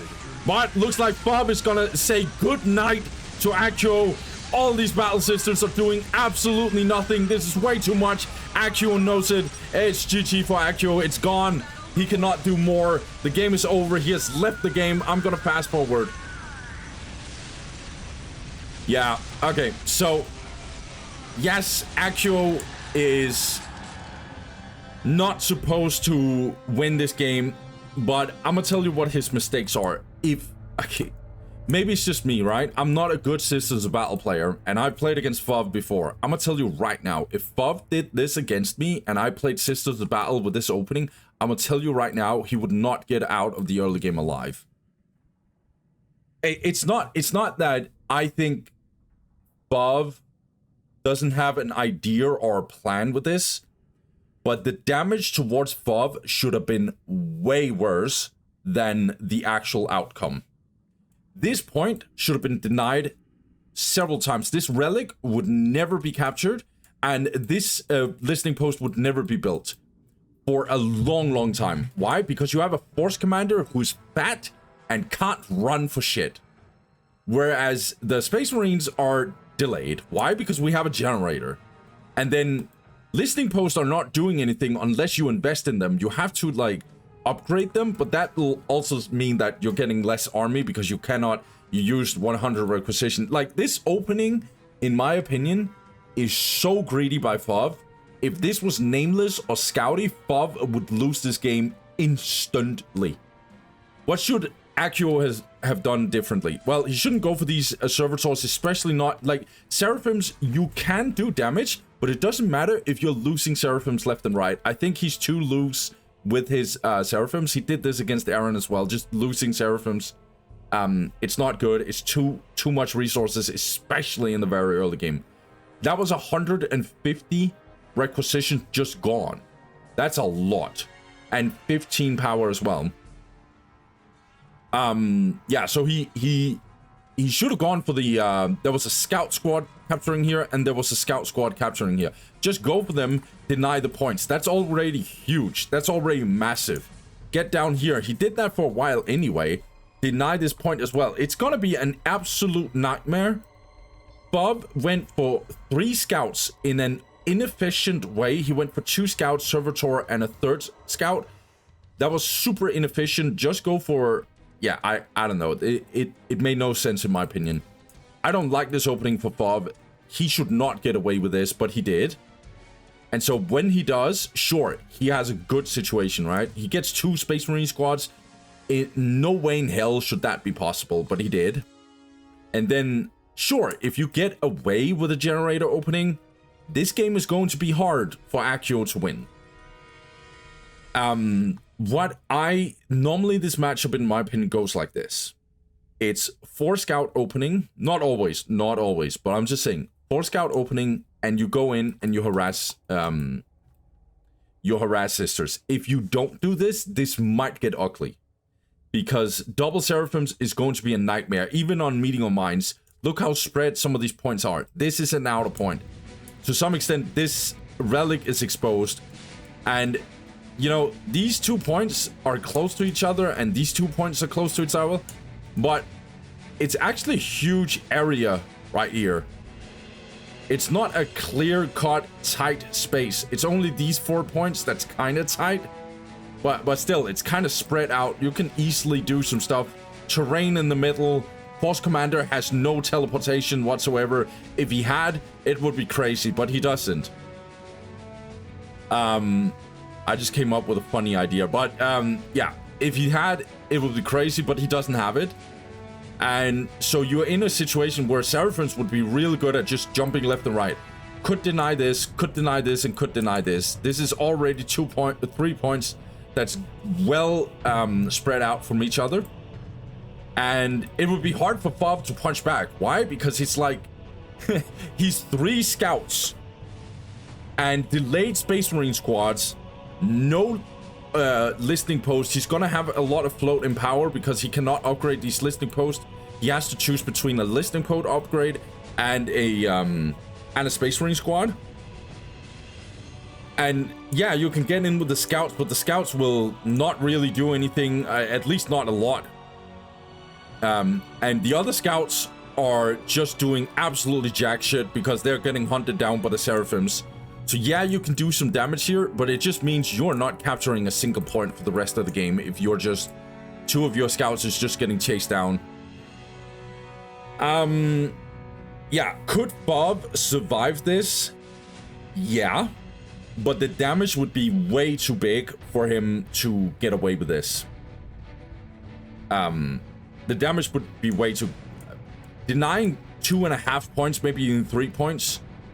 What do I mean by that? Well, I don't think he could decap this, but at least denying 2.5 points, like not being able to build this listening post and not being able to capture these 2 points, the relic and this inner point, would be a nightmare. And Force Commander can't defend all 3 of them. He's too slow. Yeah, this game should not go the way it did. Don't focus the servitors, go for the scouts. At least in this case. Yeah. So it is what it is. Bobby takes the win. Accio sadly goes out. He loses this game. Let's get to the next one. I think it's Erenbeast against someone. Let's go. All right. So no Erenbeast for this one, actually. We got another really cool matchup, though. We got Dense Superman versus El-bandido. Tau versus Tau. I have been casting here lately for several reasons. This mirror matchup. We have a lot of strong Tau players. A little bit of a new wave of strong Tau players we have. They've always been around. Tau, El-bandido, or Tornado and El-bandido has always been around for a very long time, but they both have been very, very strong players here lately. So it's not weird to see these mirror matchups nowadays.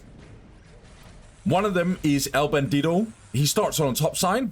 He goes for a builder, 2 stealth teams, and then he goes for barrack with a Tau commander and a plasma generator. He will 99% sure go for Vespits. I think we're gonna see the same opening from both of them because of the mirror matchup, yes. And same for Den Superman. He starts on the bottom side, exact same build order. Even the same cap order, yeah. The same cap order as well. This is going to be fun. This matchup is always a little bit funny. The early game is just jumping around all day long, and after that it's just gonna be Fire Warriors versus Fire Warriors long range fighting with each other. It looks like Den Superman is switching up a little bit. He's already going in with Burst stealth team. Okay, but I think I think we get the exact same thing from El-bandido. Okay.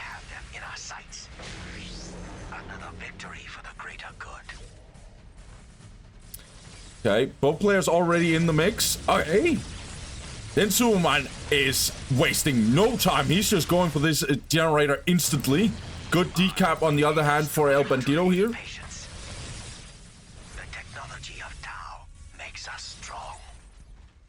Okay. El-bandido destroys this plasma generator as well. Listening post is being built, but it's cancelled due to all these Earthcast builders dying. Oh my god, this is a nightmare. We're gonna see this matchup a couple of times more. Tanyaphilia is going up against El-bandido, and then Superman is also going up against Tanyaphilia. So we're gonna see this mirror matchup a couple of times, I think. Then Superman trying to destroy this listening post, or El-bandido trying to destroy this listening post of Den Superman. Same has been done for Den Superman, but El-bandido he's playing the decap game a little bit better here. That's for sure. Den Superman is obviously not supposed to win this because it is El-bandido, the king of Tau. And I think Den Superman is a bit inexperienced as a Tau player. Could have rapidly improved, but the stuff I've seen from him is not the highest level I've ever seen of a Tau player. Alright, so El-bandido has decapped this, he's decapped this, and now he's capturing this, already decapping. So the economy for Den Superman is atrocious. He's 44 to +0, more decaps.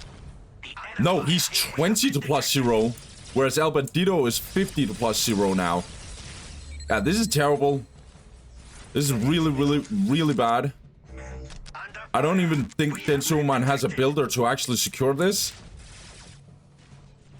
Now Fire Warriors are out. El-bandido can do this because, yeah, Den Superman doesn't even have the resources, where El-bandido at least has some resources. Doesn't look good for Den Superman. We're not surprised. He's getting a little bit outplayed on the map. Oh, then Superman has actually captured this relic. Interesting. Oh, Lord. Oh, Lord. That was a Kappa unit of Den Superman. That is really not cool. And now that Superman is taking so much damage, he's getting hunted down. He needs to disengage. And El-bandido defends his base while still bombarding Den Superman with a lot of decaps. Oh, hell no. I don't think that Superman can recover from this.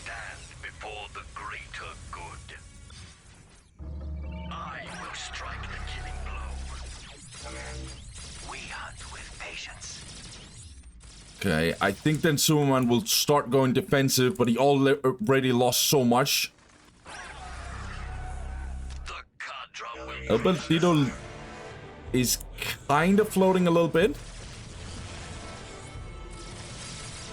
Okay, builder went down on the side of El-bandido, and he's gonna lose the stealth team. Okay, a little bit of a mistake, honestly.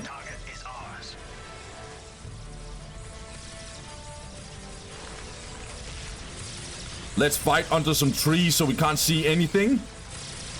That's right, Den Superman's Tau commander is very low, by the way.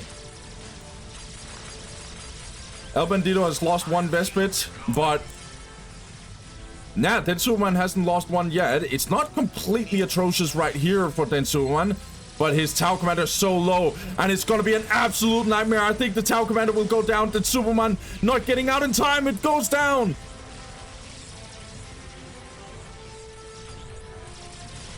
The Superman has Fire Warriors himself, but his economy is so atrocious. And his Tau Commander going down like this, whereas the El-bandido Tau Commander is so pretty much full HP. It is just toasted for him.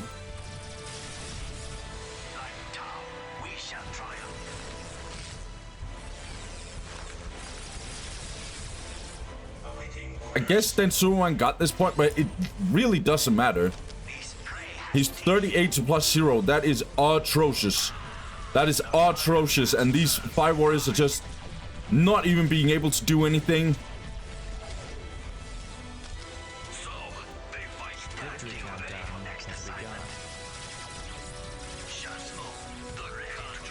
And these 5 warriors are just gonna get shot to death while they are walking the walk of shame, I guess. Oh no, then Superman is also losing his stealth teams now. I think this is the final nail in the coffin for Den Superman. He cannot build any buildings. He cannot capture anything. It's just completely destroyed for him. He has horrific economy.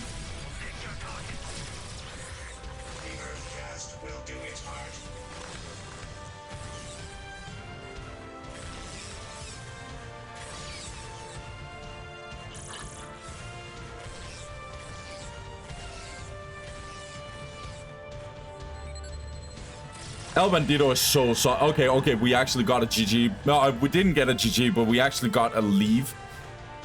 El-bandido is just way too solid. He plays the map really smartly. Already some differences in the way they played. El-bandido went over and decapped some more over here, whereas Den Superman just stayed here. So El-bandido could secure these 3 points, where Den Superman never really truly got to secure anything. Yeah, and I also think that Den Superman capturing this relic instead of just getting back here and like capping and decapping, like joining the fight here a little bit, or at least getting over here and then decap and capture or whatever. Like him using a lot of time on this relic, I think that was a mistake. Obviously his Tau Commander being so low, that should never be happening without El-bandido also losing a lot of HP on his Tau Commander. So just Tau Commanders, Tau Commander difference, micro difference, decision making difference. There's a lot of things that, yeah, went in El-bandido's favor. And in a mirror matchup, if that happens, it is just good night. You can't play the game suddenly, because you're literally playing against the same opponent who has just better tools than you.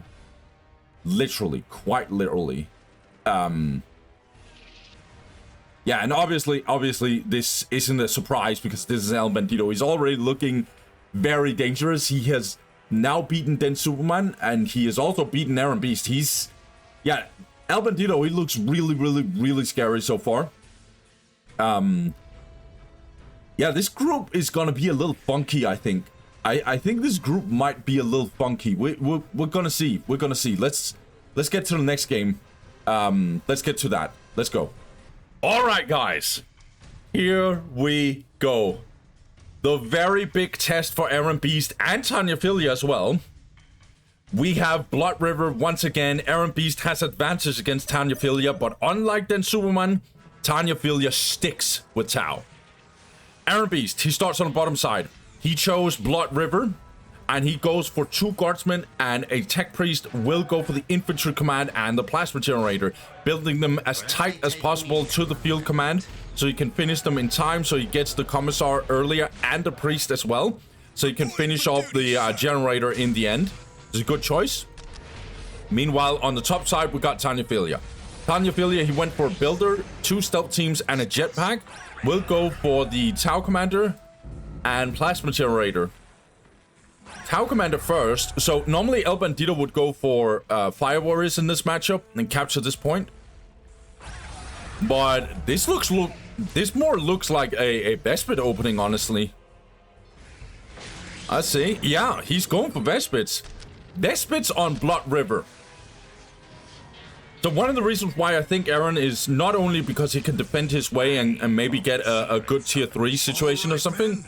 Time to wage to war. But the other thing is, Vespers are not as effective on this map. So Did it, sir. Vespers are always good, but there are just moments where they're less, just less effective, and I think Blood River is one of them. But no matter how you spin this around, this opening is super, super hard. Like, it's doing a lot of damage to whoever is going up against this army composition. Erenbeast already on the move. He doesn't want to defend his points. He's just on the move immediately. He's actually waiting here. Invaders from Terra. Let's see. Tanyaphilia is not showing his Vespers as of now. Will be hard. Enemy spotted. What are your orders? Here's my Okay, Erenbeast is gonna switch to the Tower Commander, but now he sees the Vespers. Sir, yes. Yeah, and he needs to get out. A knockback would be really, really bad. Okay, Tanyaphilia doesn't go for it.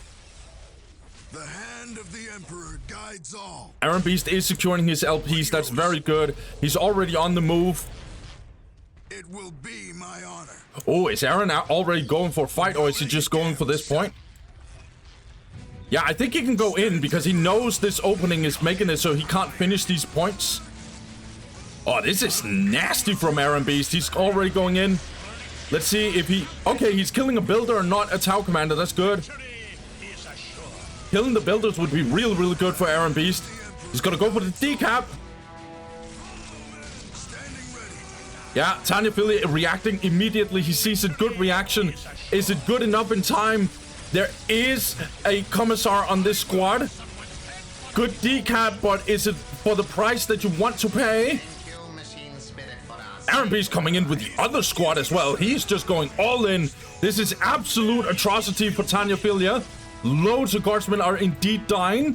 Some fire warriors coming out. Let me lead the way. Good damage from Erenbeast. This is... Oh no! The jump bug came in for on the side of Tanyaphilia. That feels bad. Man, this is good though. Tanyaphilia did secure this relic, but I don't even think he has builders. No, he's getting fire warriors, more fire warriors. Another nasty decap. I think we'll get a second one. Okay. Good damage being thrown down on this command squad. Erenbeast is in the heavy cover. He's trying to buy some time for this. Hasn't lost way too much. That's good.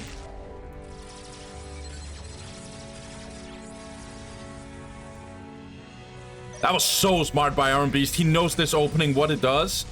So he saw his opening himself to go in and deal some nasty damage. And look what it did to Tanyaphilia. Plus 50 to plus 10. Meanwhile, Erenbeast is 74 to plus 30. And it's already improving in requisition.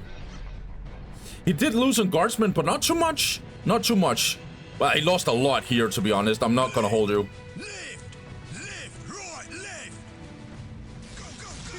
Down. Look at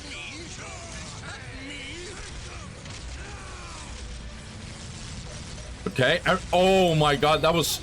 It's good for Tanyaphilia to just react instantly because the Psycho would be very problematic. The Psycho would just one-shot the stealth team, so it's super important. He only has 2 of them. This is what I always say about tower players. Please don't throw away your stealth teams. They're so effective in the later stages. And even in the early stages. Good defense by Tanyaphilia, all things considered. Tanyaphilia getting the second plasma generator. Not building this. A little bit of a misclick, I think. Yeah, and tier 2 coming in for Erenbeast. He's ahead in tech. Very much ahead in tech, actually.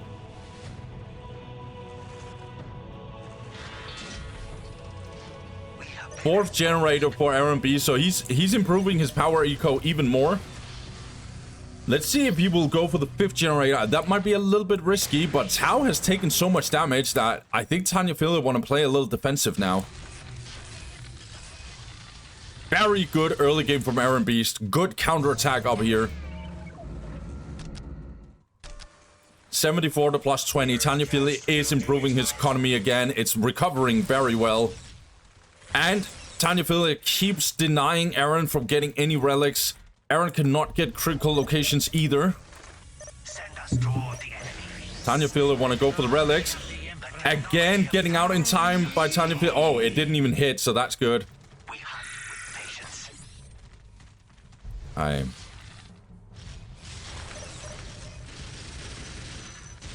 Plus 80 to plus 30 for Tanyaphilia. He's finally going tier 2. He has upgraded these 2 outer points. But again, not amazing economy for Tanya. 92 to plus 50 for Eren. That's pretty good. That's very good, actually, in terms of power, because he's also getting the global. Yeah, and getting priest as well. Eren is in a way better spot than he was against El-bandido.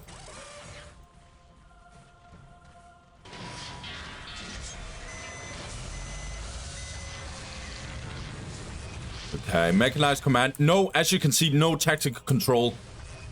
There is no reason to go tactical control in this one. You want to get that tier 2 and tier 3. And when you hit tier 3, we can talk about the tactical control to upgrade the special units. But other than that, it doesn't make sense. Okay, looks like Eren actually wants a little bit of a fight. Let's see if he regrets it. I think he can fight this. Yeah, he can definitely fight this, actually.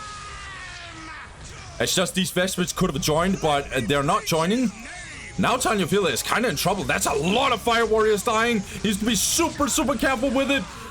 Okay. Tanyaphilia saves it. He saves it. He draws aggro. That's good. Oh my god, that would have been detrimental to Tanyaphilia. He needs the Advanced Pulse Rifle. But Advanced Pulse Rifle needs to be useful for units. But if the units are not there, then, you know, the upgrade is kind of useless. Alright, heavy voltage herd. Let's see, Eren probably knows that he has tech advantage. Pathfinders, however, is coming in. So that tech advantage is kind of gone. Again, Tanyaphilia is getting denied. We have a massive fight, I think. Yeah, Erenbeast is gonna go in. He's gonna tie up the Pathfinders and Fire Warriors. He's gonna absolutely murder these Vespers. He's going absolute ham. However, this command squad got completely obliterated. Are you kidding me? Vehicle beacon is being built. Erenbeast, he wants to go in right now. He's coming in with all his frontliners. Priests are just gonna tie up these Fire Warriors for days. Meanwhile, these Vespers are very damaged. Upgrade the stealth team. This command squad went down for Erenbeast. This is an absolute bloodbath. But the Vespers are also going down. No! Tanyaphilia saves it. How long can these priests hold on? Basilisk is trying to help it out. This actually goes down. Erenbeast is gonna go for the decap. Meanwhile, we're giving Devilfish's troop carriers. Okay. Erenbeast, you need to get out, mate. This is way too much if you overstay. Command squad instantly rebuilt. A bunch of priests, a bunch of guardsmen, a whole command squad got lost for Erenbeast. But Tanyaphilia also lost some army, and he definitely also lost his position. His Vespers almost got wiped, and now Erenbeast is just keep on fighting. Let's see, Erenbeast is going tier 3. Okay, Erenbeast, you are smurfing, dude. Tanyaphilia is gonna have to do something about that. Let's see. As I said, guys, Erenbeast know this matchup in and out. But he hates it with a burning passion. Devilfish transport ready. Devilfish swift. Let's see. Erenbeast just built 2 missile launchers. I think he wants to do that due to potential barracudas and all kinds of stuff coming in. Also detecting the devilfishes and stuff.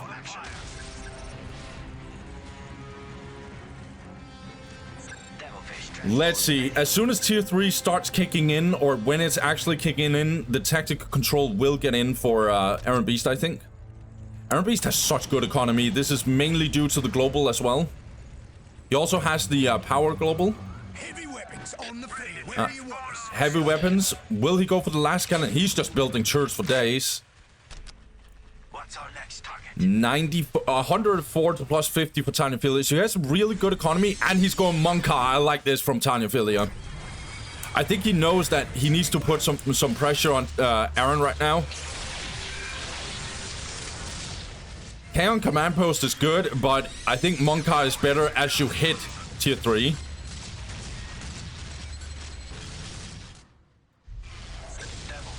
Oh, the damage on this Devilfish is huge.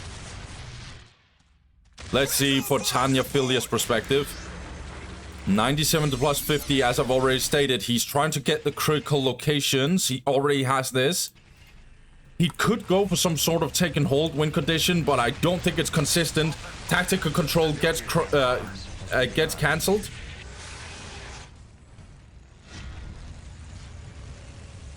Let's see. Erenbeast. Has he already gotten the Kasakins? No, he's getting them. He actually has better economy than Tanyaphilia. This might be doable. This might be doable for Eren. He's playing this very, very, very well. Yeah, Assassin as well. Vindicare Temple. Yeah, I was about to say Barracudas would be really, really good. They destroy these turrets very easily. Problem is, there's so many of the turrets. Heavy weapons could have been last cannon, but I don't think he needs more AV. So the heavy weapon team staying here with no last cannon is good, I think. First global for Tanyaphilia coming in on the power. 6 minutes until taken hold victory. Erenbeast has to retreat. This Barracuda is so good in this case.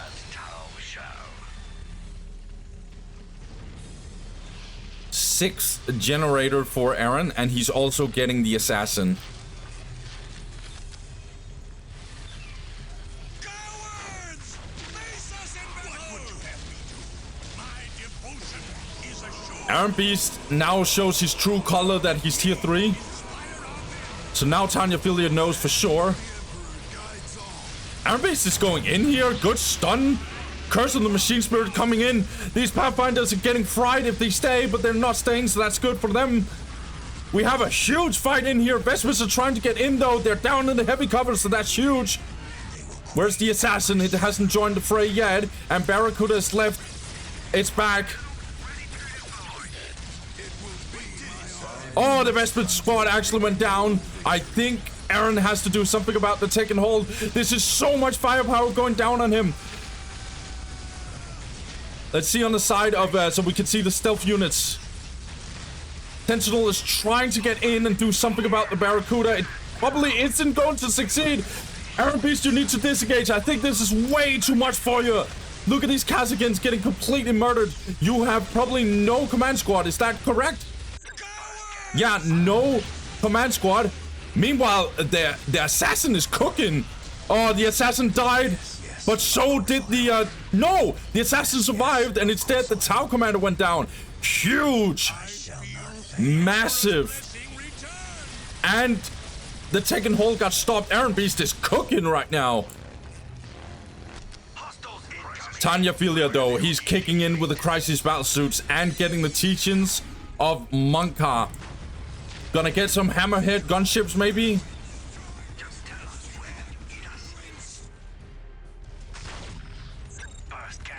But tier 4 is kicking in for Eren. No Okrins, by the way. Erenbeast doesn't feel like the Okrins are important. Decent stun. This Devilfish will go down. Yeah, Tanyaphilia is losing so much army, actually. The assassin has been so effective, by the way.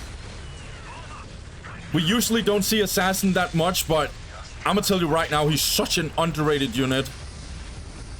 We're taking fire. Yeah, Psyker spam. Okay, in comes the crisis battle suit. Erenbeast needs to be careful. He needs to run away. Pathfinders are marking his command squad. That might be the end of the command squad. Yeah, the command squad is getting completely destroyed. That's a whack. Heavy bolter turret is being built, but I don't think it's gonna survive here. Although the crisis battle suit is getting completely fried by these Kasakins. Yes, the turret went down, but so did both of the Crisis Battlesuit. Oh, hell no, Eren.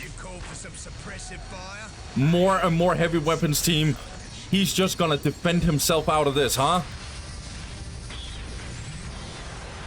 Objective secured. What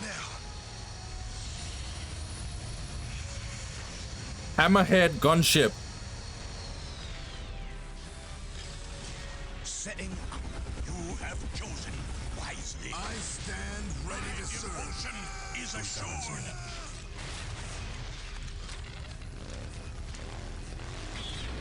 Let's see what the assassin is trying. Thank you, machine spirit, for our safe. Tanyaphilia has not recovered his Tau commander, but he got the crude shaping center. Let's see if he goes for the great Unlock, huh? But what are we seeing here, guys? A Mars pattern command. You know what that probably means? That probably means we're getting Lehman Russes and we are getting a Baneblade. I think Eren will go for it. Yeah, he's gonna go for the Baneblade. Man, Eren, are you taking out one of the better Tau players we have? Is that what's coming?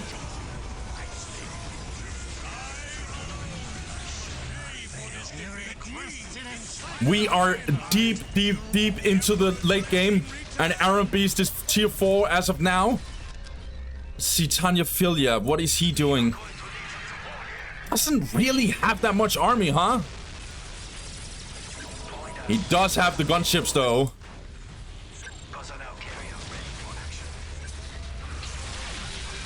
Oh no, look at all these Pathfinders just dying. Good strafing one even. And very good stun on this Hammerhead gunship.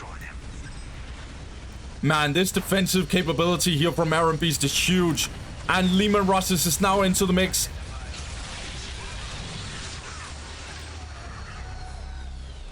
Great Unlock being built here on the side of Tanyaphilia. But I'm gonna tell you right now, Great Unlock versus Baneblade, that is not a competition. Oh, so much firepower, so much damage, so much everything from Erenbeast. Yeah, and now Tanyaphilia has to recover. Oh, no! Erenbeast just keeps on building fortification after fortification after fortification. He even has the Okrins. As soon as this gets built, he can have more squad cap. And now, ladies and gentlemen, the Baneblade is here from Erenbeast. And it's gonna go for the victory.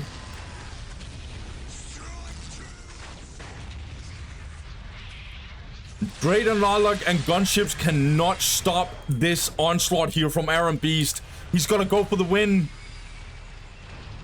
The fist of Monka is here. Identify our targets, and we will destroy them.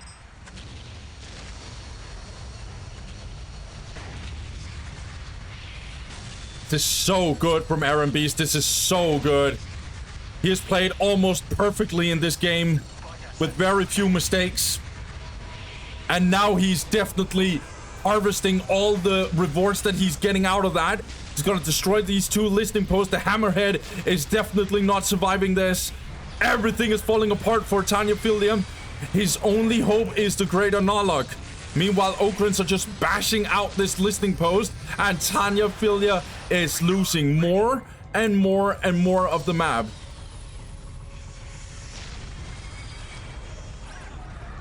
Crisis Battlesuits. Monka command post cannot finish off Erenbeast anymore. It is really not possible for him to actually do much with Monka.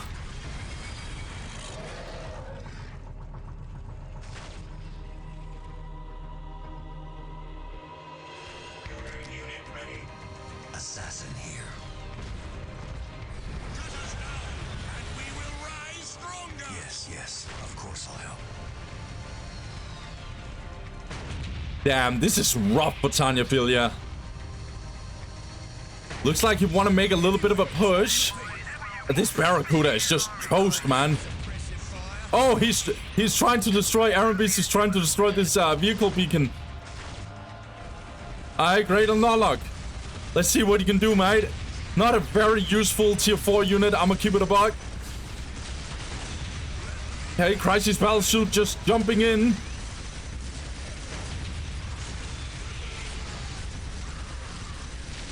Yeah, almost half HP, all ready for the Great Unlock. Erenbeast has so much DPS on the side of his army and his fortifications here. However, this Baneblade is super low. I didn't even notice. Oh, god damn. The gunship is kicking it in, man. Man, the Baneblade went down. Oh, that's so bad. But the vehicle beacon is also gone. I was so good, actually. But Tanyaphilia knows it. It's GG. Man, Tanyaphilia threw everything at Eren, and it still didn't matter. We got way too late into the game. Eren was way too far ahead for such a long time. Man, I think this opening, no joke, even though we got very deep into the game, this game right here was decided by the early game.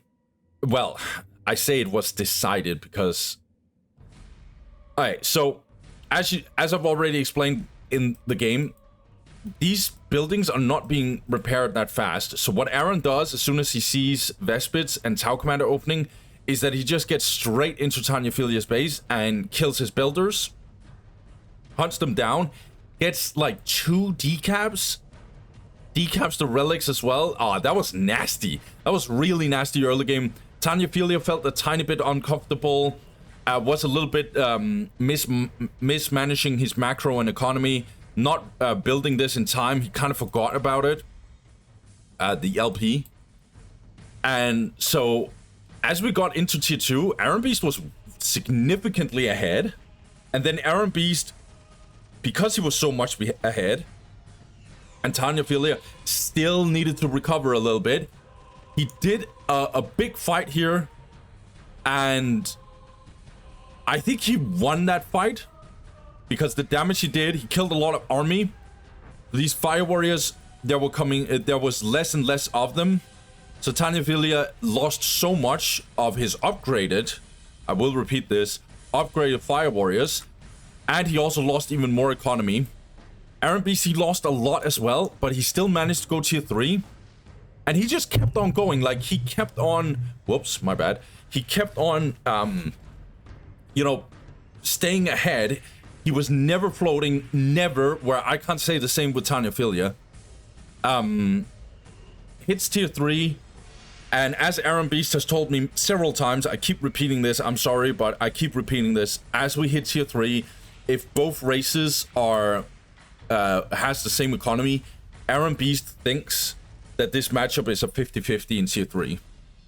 And Erenbeast, the later we got into the game, as soon as we got tier 4, then it doesn't look good anymore for Tanyaphilia. That Monkar command post, again, for my understanding, I think Monkar command post is considered like a stronger peak when you hit it.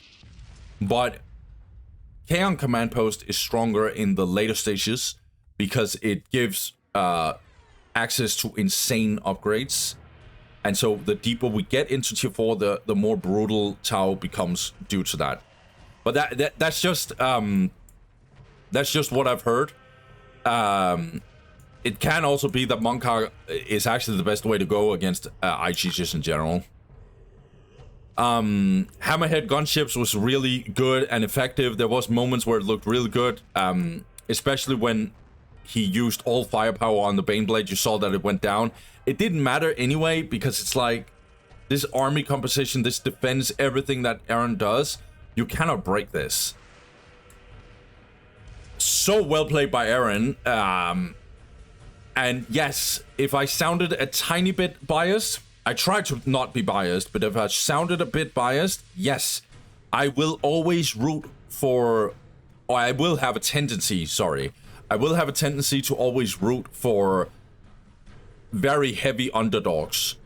If I see matchups that's very, very, very much in someone's favor, then yes, I will have a tendency to be a little biased towards that. I will always be biased towards SM players, IG players, Sisters players who is playing up against matchups that's really bad and still clutching it out.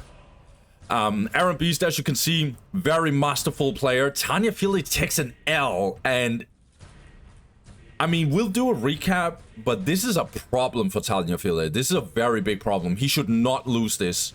Just on paper, he should not lose this. And that is a very, very, very big problem. Because it's going to put him in a very vulnerable spot. But yeah, we can do a recap later. Let's get the next game. Okay, guys. So for this one now, we got Erenbeast playing as IG on Blood River. Okay, but he's playing against Den Superman's Necrons and not Tau. Sorry if you heard it. I was hitting my mic a little bit. My bad, guys. So, okay, I'm gonna explain why this happened. Let's just focus on the openings. So, on the bottom side, we got Erenbeast. Erenbeast, he goes for 2 guardsmen, attack priest, and then a 3rd guardsman. And on the top side, we got Den Superman. Den Superman, he goes for 3 scarabs and 2 necron warriors. Will go for his plasma generators for obvious reasons. Also capturing this outer point immediately to make sure it's not being taken away from him. So this happened because Erenbeast has advantage against Tau. If you have advantage against you, you have the option to stick with the race. No turrets, please. And Eren is just like, have fun. I love it. Alright, so, yeah, where was I? So, if you have advantage against you, you can either double down and say, no, I will play Tau. And then that means Eren could just be like, okay, then I get to choose any map.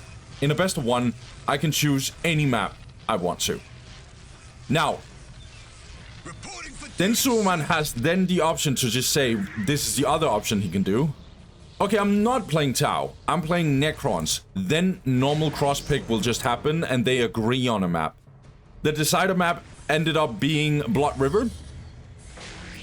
Interesting. I think Necrons is actually kind of fine with this. I know it's a very, very, very good IG map, but I think Necrons actually want to avoid any captures from IG.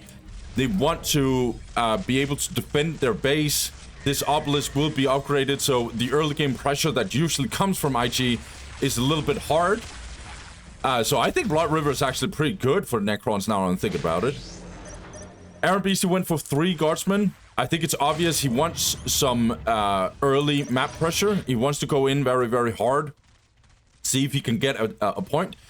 He's gonna see this point is already being captured, or already has been secured and captured. He's getting away from the get-go because it's upgraded obelisk.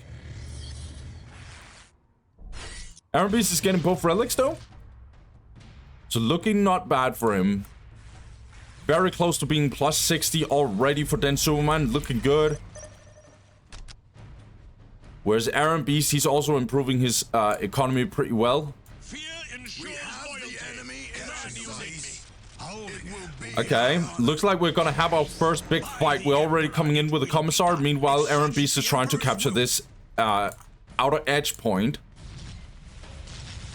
Okay, looks like we have the fight here. I think there's a Necron Lord coming in very soon, though.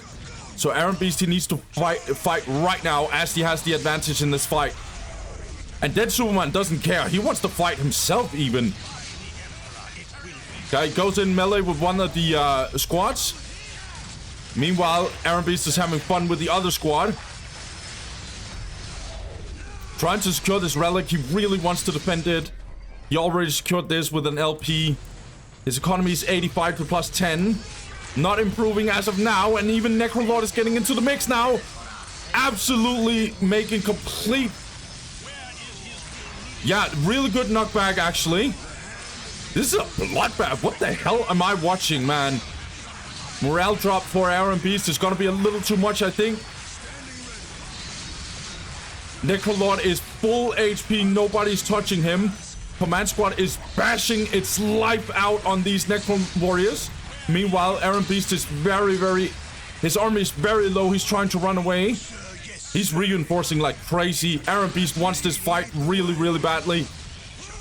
If he can win the early game, he might actually have a really good shot at winning this game.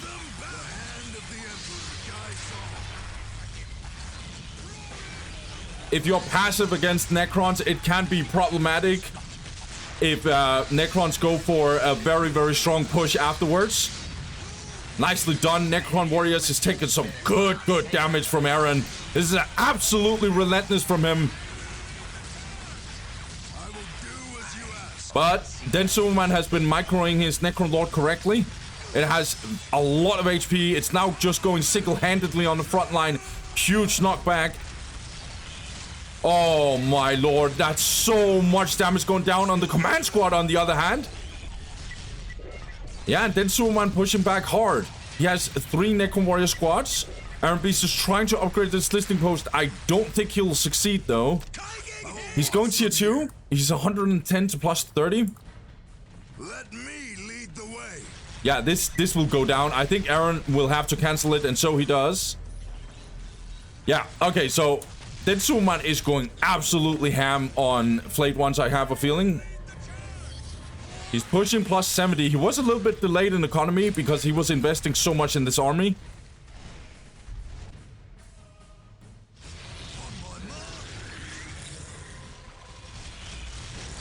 Yeah, Erenbeast wants to avoid this being taken.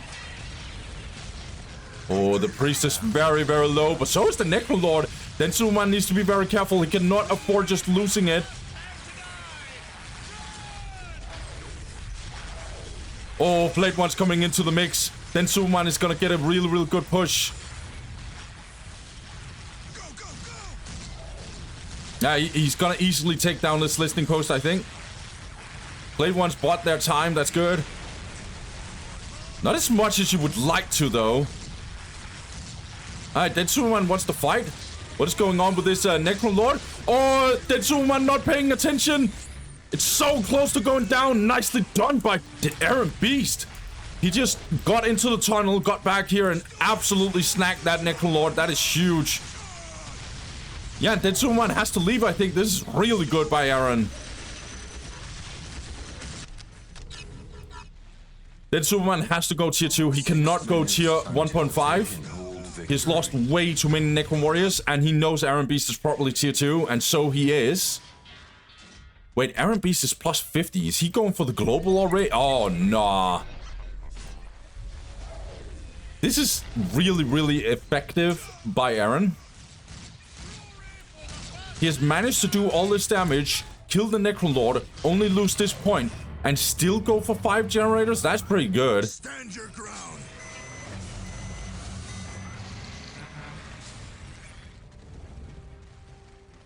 Necron Lord getting kicked in, but I think this choice by Densuman though is really good.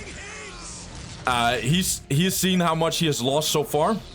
Him going tier 2 is actually the best way to go, because otherwise this is gonna be such a heavy investment for him. And all these Necron Warriors dying here. Imagine a Tomb Spider right now.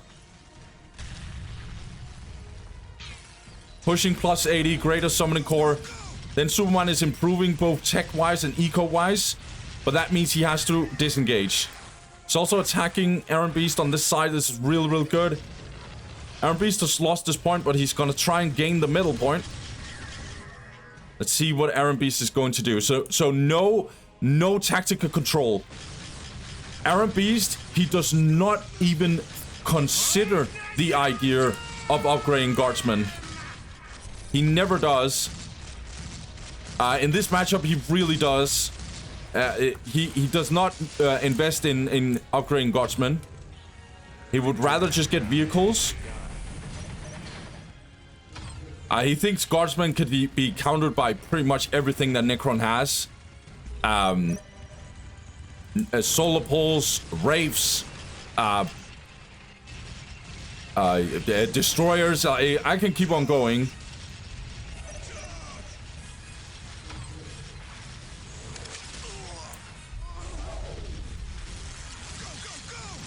A little bit of a push from Densuman. The first Destroyer is coming out. Yeah, Basilisk kicking in though.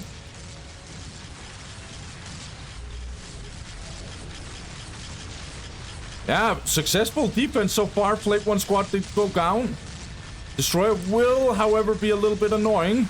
That's a lot of Necron Warriors actually dying. And Superman has lost team, I think. And if he hasn't lost it, he's definitely losing it now. Now, this priest is just manhandling everything that's going on.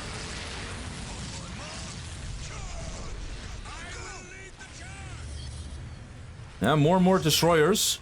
Then Superman, regardless of how... Okay. Oh my god, Erenbeast is rushing tier 3? Really? Wow. Wow, that's crazy.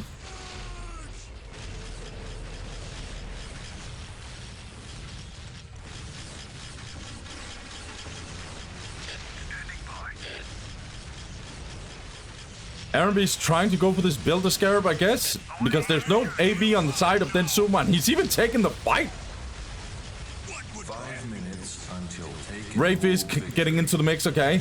More Wraiths. Ready and willing, sir.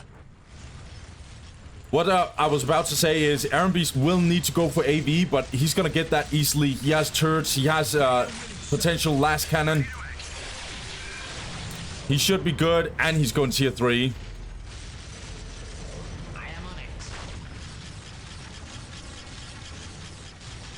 I don't even think that Suman can consider tier 3.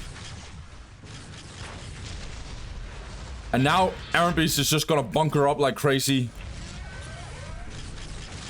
The only good news for Den Suman is he has the taken hold, and as I say that, Erenbeast is already decapping that. He's taking care of that. Lagged, lol. Yeah. We sadly... Sometimes people come up with this as excuses, but let's just give him the benefit of the doubt that he is actually lacking. Freeze for a minute or so. Yeah, okay.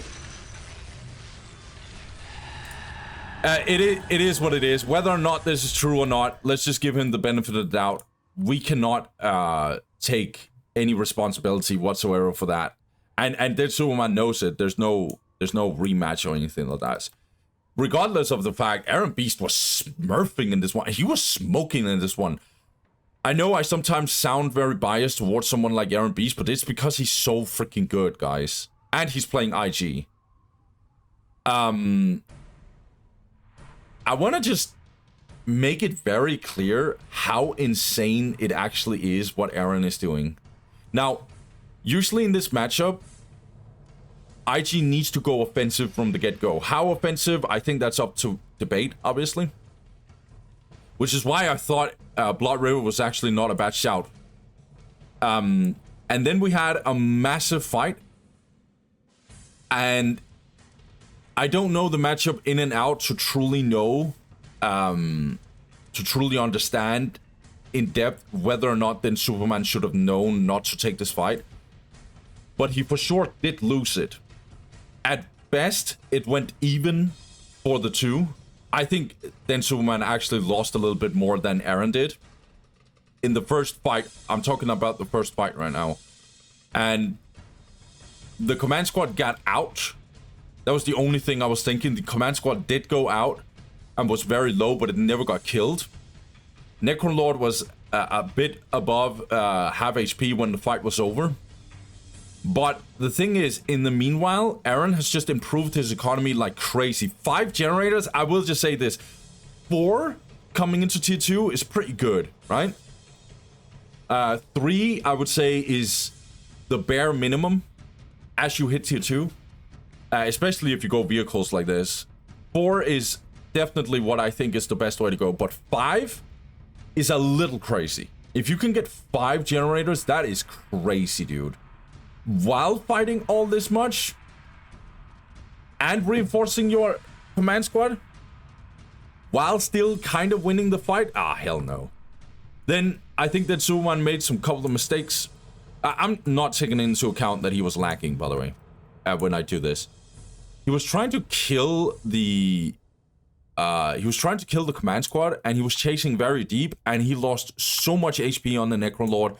Then he was up here at some point, and then he got caught by Eren. And suddenly, I think Dead Suman just lost steam. did a little push. I kind of liked it with the flayed ones. He needed the flayed ones to be here a little bit more so he could lose less Necron Warriors, I guess.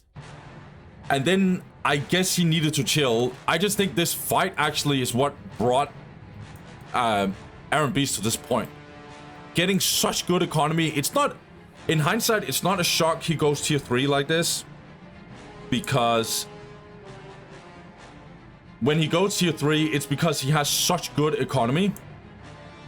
Let's see what he ended up having. 139 to plus 66. And he only has one critical location, which is this middle point. And one relic. But it was because he could get that blue global very early. And he just had to play defensive. He did. And then he could just chill and go tier 3. Yeah, I think this early fight, actually, in hindsight, was definitely what made Erenbeast win. And then he did some good plays, for example, catching the Necrolord, which was the final nail in the coffin for sure. Yeah, well played to Eren. I question whether or not this was a mistake. Whether or not then Superman should have gone Tau or not. I will say this, though. I have seen Erenbeast win against Tau players that he's not supposed to win against. So if you don't feel comfortable with your Tau, then yeah, I would be afraid of just playing Blood River as Tau versus Erenbeast's IG. But it still doesn't change the fact that then Superman maybe shouldn't have chosen Tau first if this is how he feels. But regardless, man, the next matchup I think is going to be Erenbeast versus Tanyaphilia. Let's see how Tanyaphilia is going to feel about this one. Let's go. All right, guys. Last game before we're getting into a recap. We got Tanyaphilia, who just lost to Erenbeast, going up against El-bandido, who's playing Tau. If El-bandido wins this game, he is 99% sure he will go for first place. Whereas Tanyaphilia, if he suddenly wins this out of nowhere, he will 100% have a huge impact on how this group will be put together. So let's look at it. On the top side, we got Tanyaphilia. Tanyaphilia will go for Builder, 2 stealth teams, a jetpack, and a Tau barrack with a plasma generator. Will go for Vesper, Tau commander, we know. Whereas on the top, the bottom side, we got El-bandido. El-bandido, he goes for the exact same opening. And I think this is the same... Yeah, this is the same cap order as well. So this matchup, we've already seen it. It is a very intense matchup from the get-go with Vespits and Tau Commander. Whereas I think on the other hand, the later stages will go into the game, it's gonna be a shootout versus a shootout between Fire Warriors and Devil Fishes and stuff. We've seen this matchup several times. It used to not be a very a matchup we saw often in tournaments, but since we have gotten so many good Tau players and the other really good Tau players like Tanyaphilia stuck with Tau, we are now getting a lot of mirrors, and this group is just full of Tau players. So this is not weird. Okay, both players already on the move. See, Tanyaphilia already going down here to make sure that he can control this area, I think.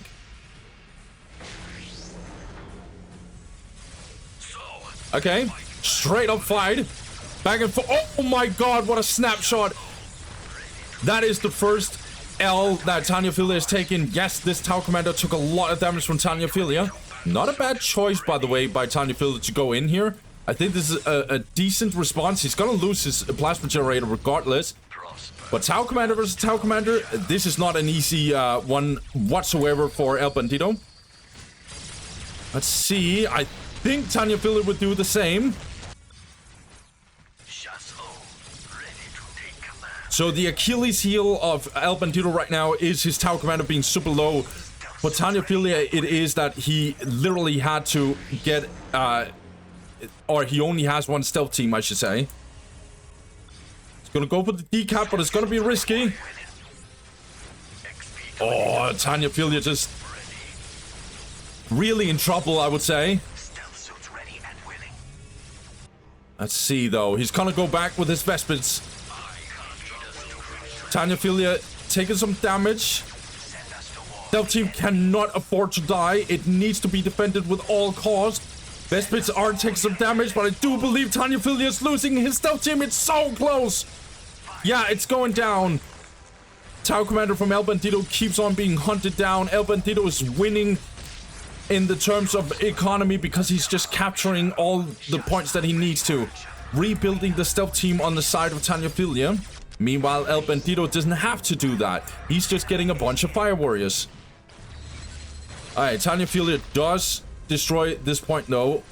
Tanyaphilia will also decap. Let's see. El-bandido, where are your Tau Commander? Retreating a little bit with it. He needs to recover some HP. Meanwhile, his Vespers are still on the move.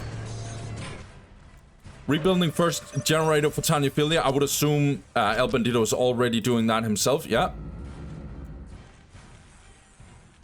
68 to plus 0 for Tanyaphilia. 56 to plus 0 for for El-bandido, and it's now 62 to plus 0 for Tanyaphilia. So they fight back, do they? Okay, Tanyaphilia getting a little bit caught off guard here. Can he? Oh no, oh god, he's getting out in time.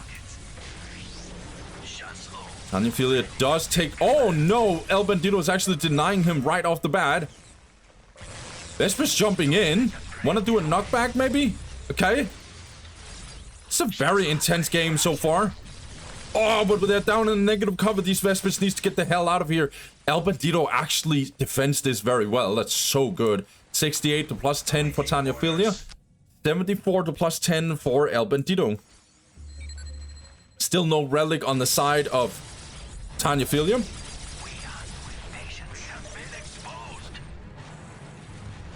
Target acquired.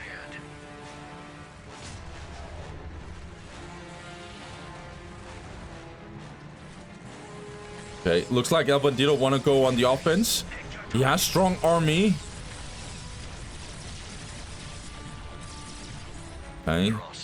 Again, Tanyaphilia keeps on trying to go for this Tau Commander. He's still a little bit low. But the sheer firepower is just on the side of El-bandido. It's a little bit too much. Second plasma generator is coming in for El-bandido. Tanyaphilia already got 2 plasma generators. Going for tier 2, okay. What a Hail Mary from Tanyaphilia. However, I'm not sure it's a bad idea, to be honest.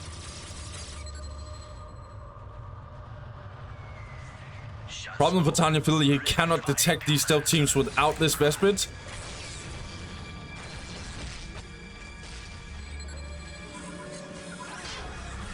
And this LP2 has been kicked in. See, El-bandido, he's gonna decap. Okay, instant reaction from El-bandido. Man, that's impressive.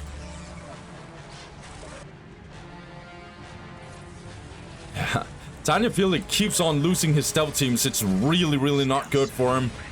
El-bandido is just playing so solidly. He plays this this mirror matchup really, really well, in my opinion. Snapshot doesn't kill the... Okay. That would have been a nightmare if it didn't kill the stealth team. Okay, Pathfinder or Advanced Pulse Rifle is coming in. Tanyaphilia is behind in tech.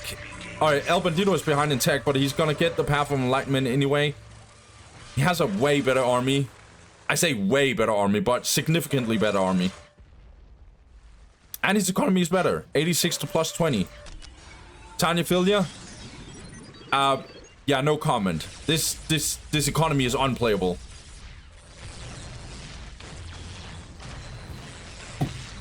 Listening post will go down. But again, no decap is on the side of Tanyaphilia. Because he's already busy enough trying to get his own points. Are we getting a base race? Oh, hell no. No, Tanyaphilia is not gonna go for it.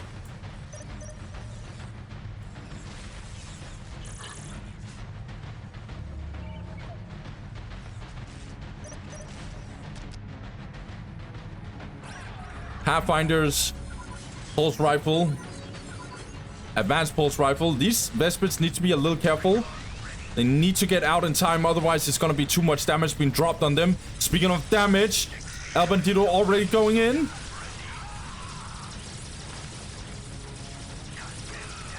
Yeah, El-bandido is just going to win the shootout. However, this Tau Commander is very low from El-bandido. Finally, the Tau Commander went down. Little bit of a W, very, very badly needed for Tanyaphilia that he gets the Tau Commander killed. I think El-bandido still will be way too ahead. 86 to plus 20, 56 to plus 20. This is not even a conversation. Down in the negative cover. Will Tanyaphilia abuse this? Okay. Little bit of a better position, but I think El-bandido will still win this exchange. Oh no, so much damage going down on Tanyaphilia. That's a whole wipe of one of the Fire Warrior squads. These Vespids are not doing much, to be honest. And El-bandido's army is just way too good. Oh, hell no. Tanyaphilia, dude.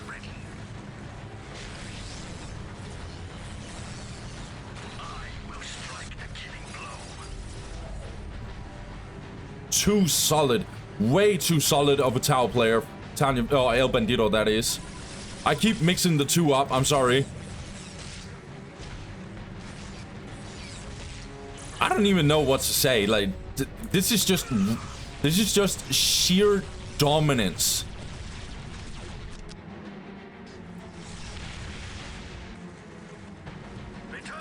El-bandido is just demonstrating sheer power. And he's just showing right now that he's just the best Tau player there is. Period. Tanyaphilia says GG. Goodbye. And El-bandido is just way too insane. I don't even know what to say. That early game where he just went in, snapshot that stealth team already there. It's so bad for Densu. Oh, I was about to say Densu one. I switched the 3 ones up. I'm sorry, guys. This one is really, really sad for... Yeah, this one right here is really, really sad for Tanyaphilia. It was way too much. El-bandido just absolutely murdered his stealth team. Yeah, I don't think El-bandido was really ever under pressure. Because Tanyaphilia... What was it again he did? Because he snapshot the Tau Commander, which only paid off in the very end.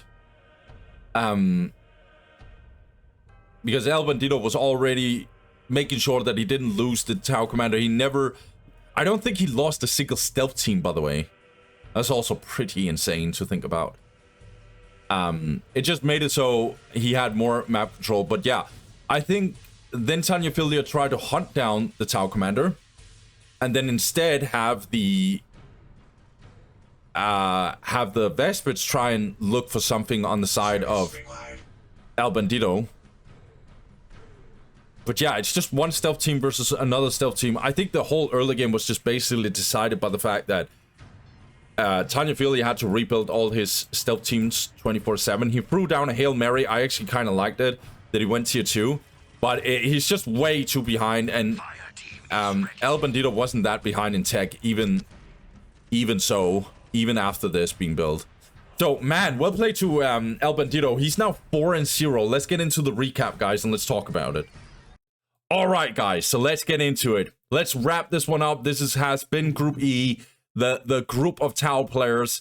And, yeah, the Tau God himself is 6-0. You might be like, wait, isn't he at least missing one game? Yeah, but El-bandido, Accio versus El-bandido, this is what he did.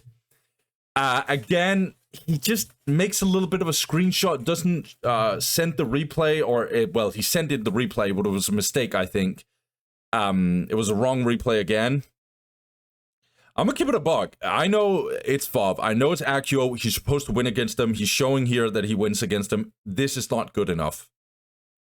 El-bandido, if you're watching this, you're getting a little ding for this. This is not okay. If I knew this was going on, I would actually maybe punish you in either replay the games or actually give you an L and give a free win to someone like Accio, because this is just not cutting it. It's not okay to do this with the replays. And yes, I do take this very, very seriously. If I'm casting these replays and also want to make sure that everything is going by the rules, yes, this is not okay. Now, you might make mistakes. Don't get me wrong. You might make a mistake. Oh, I didn't. I put in the wrong replay and stuff. El-bandido will not be the only guy who is messing up some replay stuff. I'm just telling you right now, if you consistently do the same thing, though, you need to take responsibility for that. And yeah, this is not good enough. Let me just put it that way. So, El-bandido, I will keep a little bit of an eye on you. I know Balchu Roshan has a bot that actually scans these games. I might reach out to him to make sure that this is not happening again. But without further ado, guys, it is what it is. We're not surprised, right? El-bandido 6-0, absolute monster. He takes this one easy. He blew up both mirror matchups. It was not even close. Both was just getting completely blown up. His biggest challenge was, no joke, Erenbeast. And Erenbeast got destroyed. So it's just like, what the hell? This wasn't even close. El-bandido 6-0. Okay. Infill and Accio, they're out of here. There's nothing they can do. Infill never joined the tournament anyway, so... Alright, let's take a look.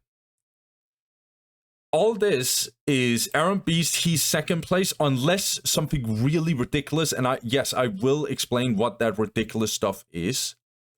But unless Erenbeast gets dethroned because of some really insane situation, he's 4-1. Or he's going 5-1, and he's just gonna solidify himself as second place, and he'll probably be second place anyway, even if he loses against Vav, and I'm gonna explain why. So Erenbeast is most likely second place, but there is a little bit of a weird scenario. He just needs to finish his food, he just needs to win against Vav, and then he's 100% second place. There's nothing Tanyaphilia and then Superman can do. If they're tied with Erenbeast, not only is he the highest seed, he also has the head-to-head against both of them. So even if then Superman or Tanyaphilia won their next two games, they can't get second place because Erenbeast will, even if he loses, have the head-to-head to them, right? So, yeah. Erenbeast, he is almost 100% being number 2. Let's talk about Vav, because he's actually the guy who can mess this whole thing up. So El-bandido, he is 100% safe. Accio and Infill is completely out of here. Erenbeast is 99% sure he'll take it, the second place. But the only guy who can completely destroy this is Vav. And due to these two players being pretty much solidified, and Accio and Infill definitely out of here, that means that we have a compression of these three players who's pretty much tied to each other, and the only thing that differs them for now is the seedings. So Tanya is the highest seed, then Superman is second highest seed, and Vav is the lowest seed of these three. This seeding can maybe be problematic for all three players, but all three still has a chance. Let's start talking about Vav, because he's the guy who can actually mess this whole group up. Vav, he has two games. He has a game against Eren, which is going to be a tough one. I think not only is Eren one of the most disgusting players I've ever seen play IG, well, in my generation of Dawn of War, I know some old school IG players are definitely in there, and Yoba. So, but Erenbeast currently is one of the strongest, if not the strongest IG player we have. And especially in this World Championship, he is the strongest. And Vav, he's playing Space Marines. I think IG is favored against Space Marines, and if this was All-Seeing Eye versus Eren, we would have a conversation. But this is not All-Seeing Eye, this is Vav. So Vav has to bring out his A game if he wants to do anything here. And that's going to be tough because it's Erenbeast. Vav, if he wins, I'm just saying, if he wins, he goes 3-3. But he needs another win. If Vav wants to get out of here and actually get to the playoffs, he needs to win against both Eren and Tanyaphilia, because he has already lost to Den Superman, and that means that if there is a three-way tie in some way, shape, or form, then Fov will lose because he's the lowest seed, right? So Fov needs, if he wants to secure himself, he needs to win against Tanyaphilia. He needs to win against Tanyaphilia and Erenbeast. Because if he goes 3-3, he cannot in any way, shape, or form do anything. Unless, okay, sure. If then Superman loses to Accio, then yeah, maybe Fov can... But let's not even take that as a scenario, with all due respect to Accio. So Fov, he definitely needs to win against both Tanya and Eren. It's gonna be a tough one. We'll watch then Superman first, just to make sure there's nothing. What the hell am I seeing? Like a meteor hitting the Earth, and all rules and of physics are being broken out of nowhere. So we're gonna see that first. So Fov, he needs those 2 games. Now, if Fov wins both, let's just say it's some insane scenario. He wins against Eren for some godforsaken reason, and he wins against Tanyaphilia. That puts him at 4-2 suddenly. And if Tanya then ends up winning against Den Superman, say that Den Superman obviously won against Accio, that means that Tanya would be 3-3, and then Superman would be 3-3, and then suddenly Fov would be in second place because he's tied with Erenbeast that he just won against. So that's how messed up the group can be if Fov is winning what he does. I think it's going to be hard for him. I'm just saying he can be the kingmaker here, and he still is able to be the king himself. It's just the stars needs to align in order for him to do that.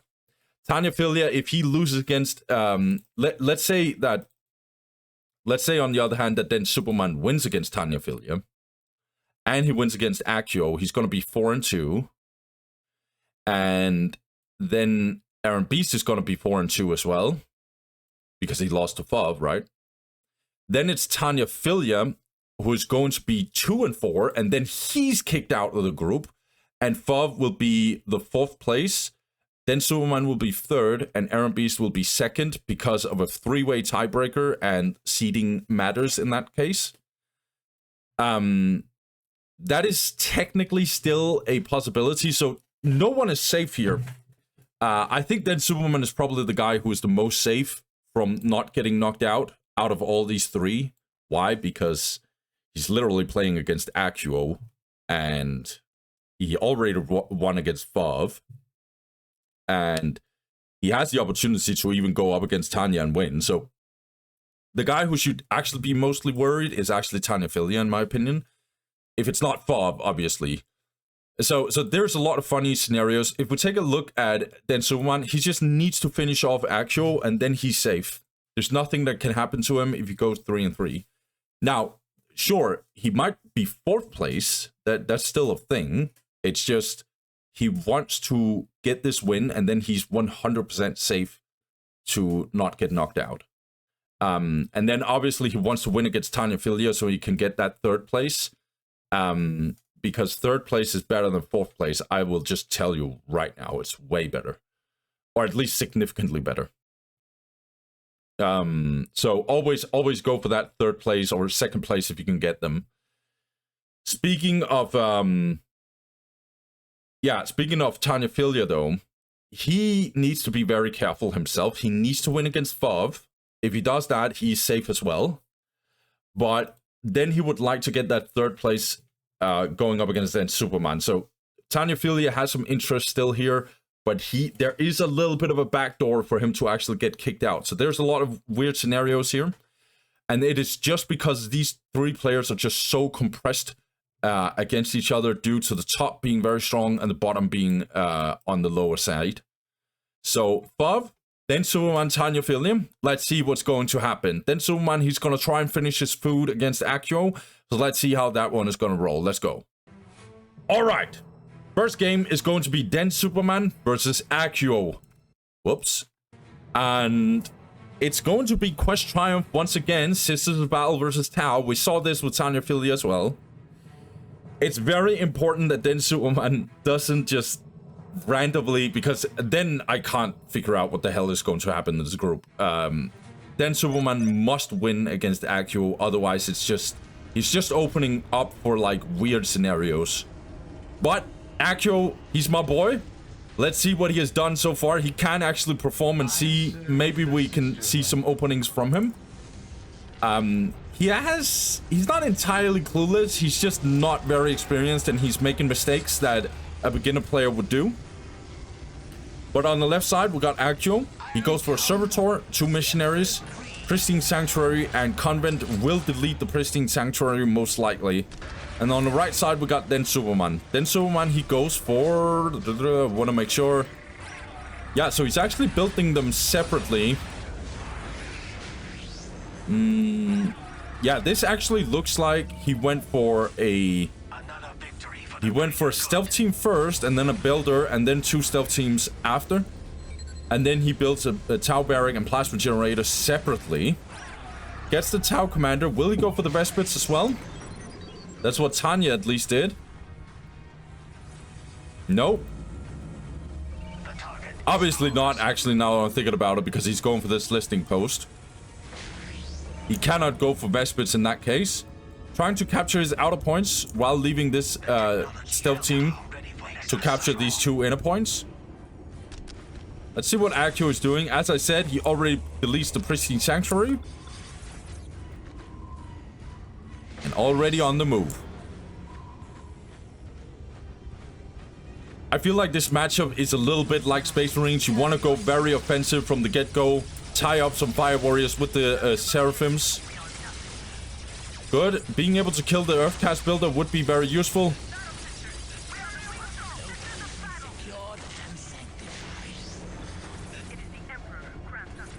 Good decap. Then Superman, however, is gonna get in here, but I don't think this is something that's in his interest. Alright, good. Decent defense, actually, from Accio. Needs to be careful, though. He's going down with a Missionary. But the Tau Commander are already in position. Accio not paying attention. He shouldn't go into the Tau Commander like this. He might do it anyway.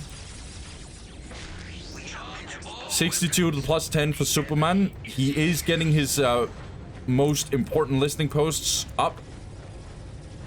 Missionary dying a little bit, just throwing it away. Accio, sadly.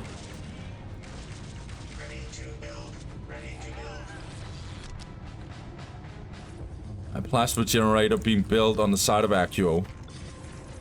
Then Superman has a very low stealth team. This is not secured by Den Superman, but he's at least covering it with an unbuilt listing post. Okay, looks like Accio is actually focusing this plasma generator.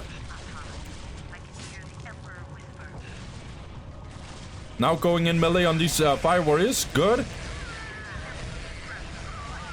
But upgraded listing posts are coming in very soon for Den Superman. That's real good.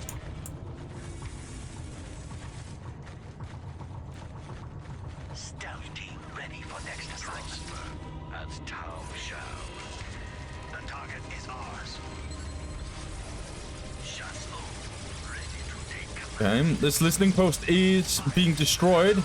Actually not being cancelled by Den Superman. A little bit of a wonky mistake, if you ask me. Accio is just going Canoness with some Battle Sister squads.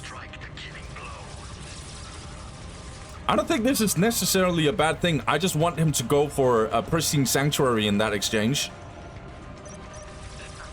And then I want him to go hard against Fire Warriors. If this is the direction he's going, that is the best way you can go. Get some upgrades to the Battle Sisters. He's getting another plasma generator. I think this is unnecessary. I don't know if it's literally unnecessary, but I want his Pristine Sanctuary before I want this plasma generator. I know he has resources to do so, so...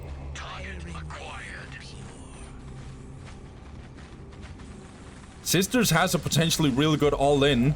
To go in with the Battle Sister squads and the Seraphims and the Missionary to tie up everything that Tau has. Good engagement so far. Cannon is also really good at handling the Tau Commander.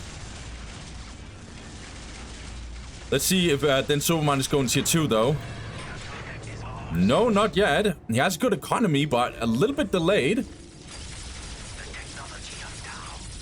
Needs to be very careful with this missionary. He's super, super, super low. Let's see. I think Accio should be on the move already. Yeah. Then Superman is looking for the kill. He's getting it. Yeah. Accio is just overly reinforcing in my opinion. Should get some more upgrades and stuff. This is just sheer... What the hell? Yo, Densu, man, you were getting caught off guard here, huh? I would get shocked if I saw this many Seraphins. What the hell is going on? Okay. Trap coming in clutch. Little bit of a weird jump, but he's trying to kill this Earthcast builder. Should go in on these Fire Warriors, yeah. But he needs to also have the other Seraphim squad here. Okay, Tau Commander being under attack. Very low, actually. Accio, where is your Pristine Sanctuary? You can get such good damage off. Flamers, phosphor grenades. It's gonna be really tough for Densuman to deal with. He is winning the map, but he's also investing like crazy into his army. Now he's getting better and better eco. The reason why I like Pristine Sanctuary is because it gives him a tier 1.5 advantage, where Tau does not have access to any upgrades or anything like that, where as you get that advantage through like flamers, through phosphor grenades, all kinds of stuff that you can get. I even think you can get that extra damage in light cover and heavy cover and stuff. Like you could get something. Whereas Tau is just stuck at like tier 1. Accio has a pretty decent economy right now. 98 to plus 20.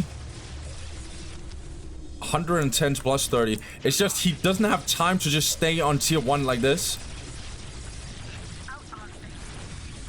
Good decap now going in.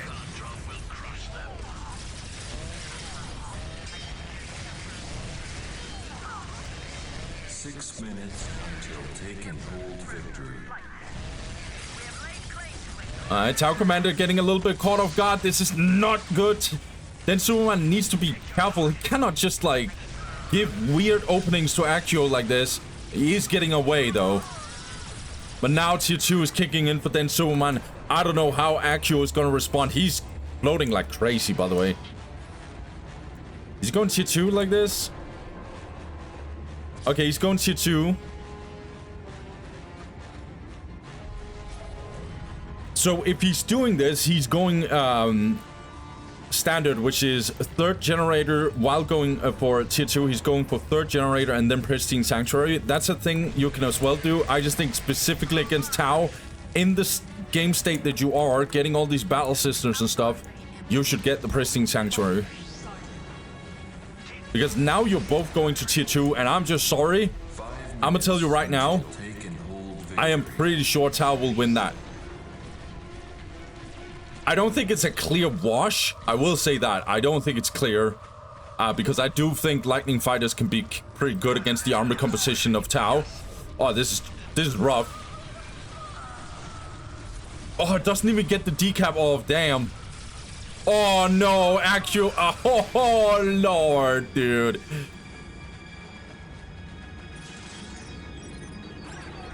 Pathfinders. Yeah. Then Superman is just playing super defensive as of now. That's good. Ready to take command. Return fire.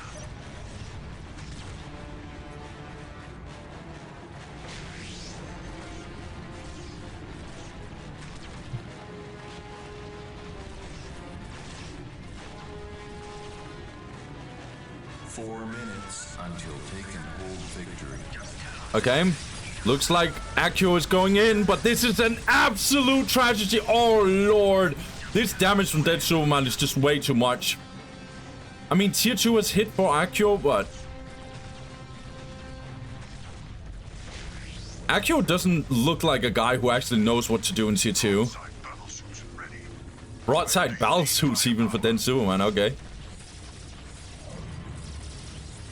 Because if I think about it, he usually... Okay, Pristine Sanctuary's been built. It's way too late. Instead of going for this plasma generator, he should have built this Pristine earlier. Oh yeah, I forgot. You can also get the Inferno Pistol through that. Yeah, there's so many advantages you can get, dude. And he's also such good economy, but he doesn't really have anything to produce it with. He can go for Celestians though, but he prefers Battle Sisters apparently.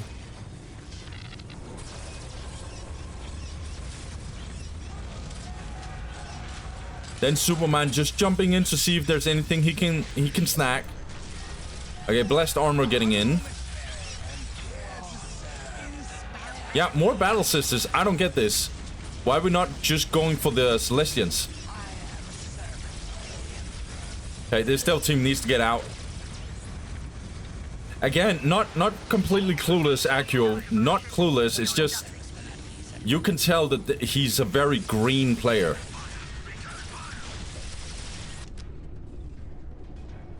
I mean, he almost killed then Superman's Tower Commander at some point. There were some moments where he was like, he lost the map most of the time. Then Superman, he just got this point back.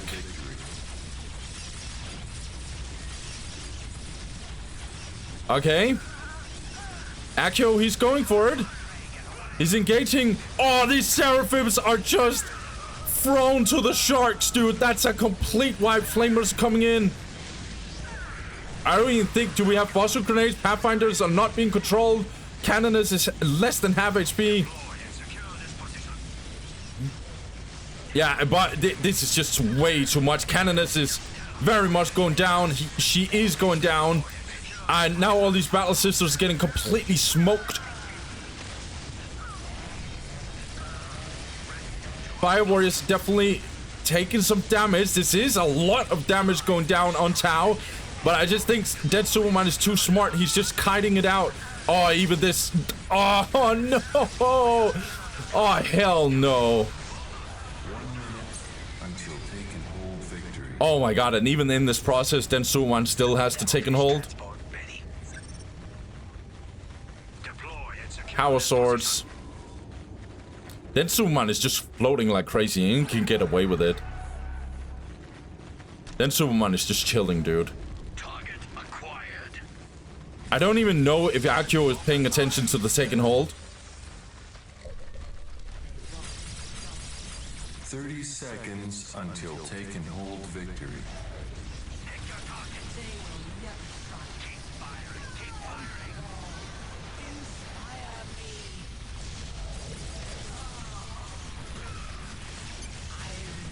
Yeah. Taken hold is coming in. And if we are delaying the taken hold, well, you just pay the price, which is your whole army. Oh, Lord, dude.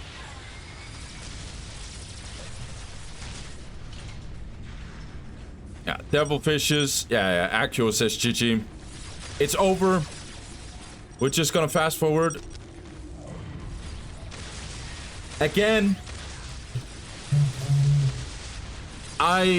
So I'm not an expert in this matchup, but either you go hard with Battle Sister squads and you upgrade with Pristine Sanctuary and stuff and you put some pressure on Tau. I don't actually think that was unheard of on this map. I actually think Quest Triumph is one of the maps you can do it. Because you get so much resources, so you can just keep on reinforcing your units 24/7. Then Superman was playing, at some point he was playing on 4 strategic points and a relic.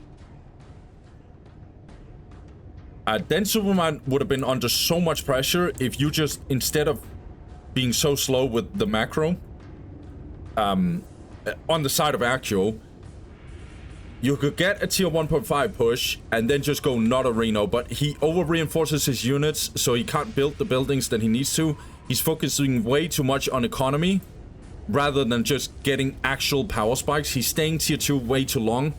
So it's either you go for the Pristine Sanctuary tier 1.5 and then you go ham, or you do the standard opening or standard build order, which is get 2 generators, go tier 2, get a 3rd generator and Pristine Sanctuary. But even when he did that, he got a 4th generator instead of getting the Pristine Sanctuary. This is what I mean. So it's just like, there's too many fundamentals. It's not quite working for actual. But I'm not watching him being like, okay, he has no idea what the hell he's doing. He has no idea. It's just, he makes too many mistakes, even when he's tier 2. I don't get why he's not going Celestians. Or at least going vehicles or something like that. Just something. But yeah, it is what it is. Accio, man, thank you for joining the tournament. It's been a pleasure. I hope you can watch these videos and hopefully learn some more. And without further ado, this means that Den Superman did take the win. So this puts some pressure on Fov. Actually, push a lot of pressure on Fov. He needs to perform the next couple of games. Otherwise, it's just good night. So, and we're already getting a rough one because we have Fov versus Erenbeast. Let's get it, guys. All right, guys. Now on to the less ridiculously game if an upset happened here, but it's still kind of insane. We got Erenbeast going up against Fov. If Fov wins this game, he will potentially break the whole group in half. It would be ridiculous, but it's not completely insane. It's just a little insane. On top side, we got Erenbeast. Erenbeast, he goes for 2 Guardsmen and a Tech Priest, Infantry Command, and Plasma Generator. On the bottom side, we got Fov. Fov, he goes for... He does this funny opening again. He goes for 2 Scout Marines, a Servitor, and then a 3rd Scout Marine. And he's capturing his outer points first. And he's even going for this first before he goes for this one. That's interesting choice. Is he going for Force Commander, by the way? He's going for Force Commander first? Okay. Interesting opening. Erenbeast, he starts on the top side and went for his standard opening. So he has a little bit of funny cap order. He's capturing this point and then this point. Let's see how he's gonna roll. Whereas, oh, this is not bad from Fov, actually.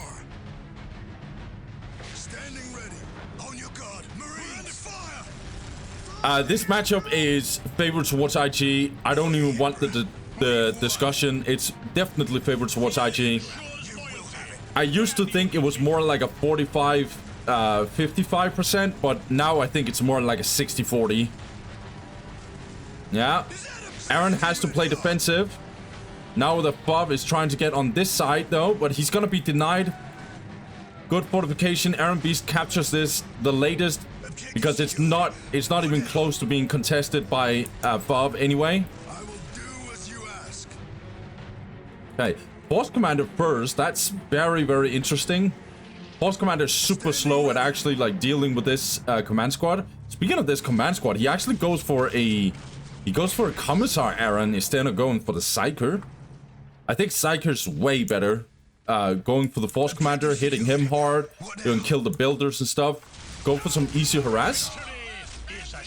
But Eren, he chooses to go for the he chooses to go for the Psyker. Alright, he chooses to go for the Commissar. Speaking of the Commissar, this Commissar is kind of low, but so is this Force Commander. He's taking a little too much damage for my taste. However, the Space Marine squad is getting into the mix. If I'm to be honest, this is not the best early game from Eren so far. But now he's finally going in.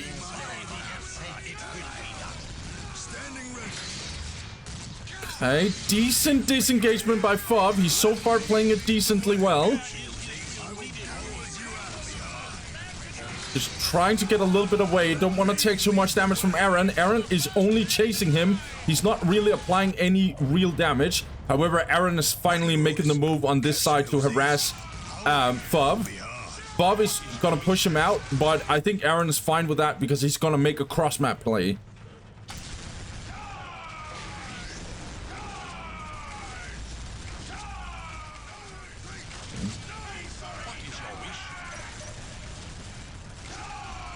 Looks like Fov wanna kind of contest this, huh?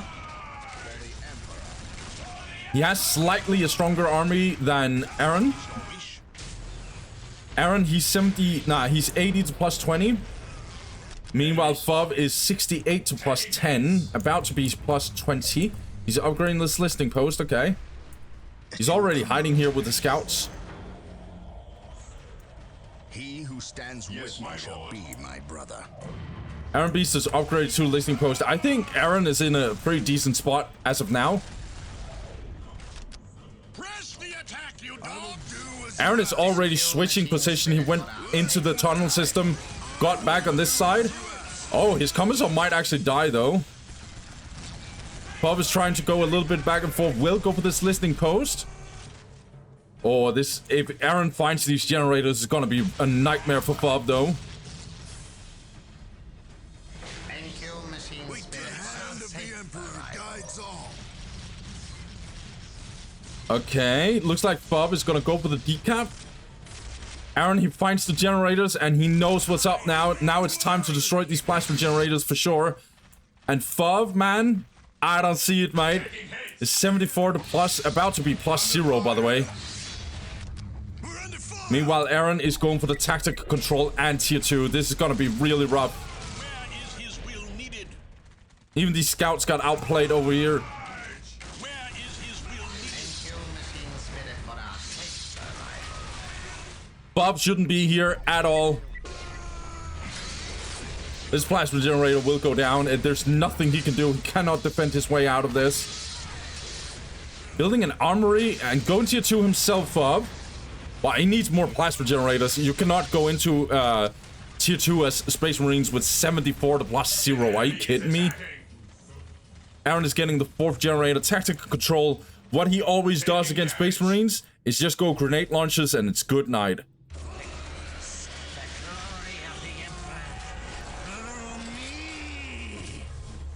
And as you can see, this command squad is just way too fast.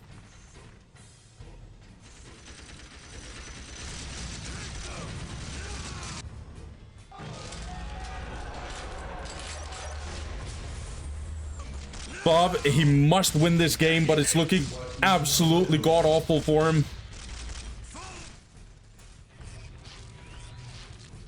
Satellite targeting resolution. Yeah, you already know what time it is. Grenade launchers it is. Bob have a way stronger army, but look at the scout squad going down. Oh, okay. Bob is gonna try and retake this critical location, hunting down Erenbeast. He is gonna kill some guardsmen. He needs assault marines desperately. Bob only plus 10. He's gonna get that second plasma generator. He can't even afford this. He should just finish this armory and go for assault marines. Defending objective. I mean, he's going for this listening post, but Eren's already on the move. Yeah, he's getting this weapon specialization, and now it's gonna be an absolute nightmare. Crack grenades. I know why he's going for it, but he just can't afford this. Oh, hell no.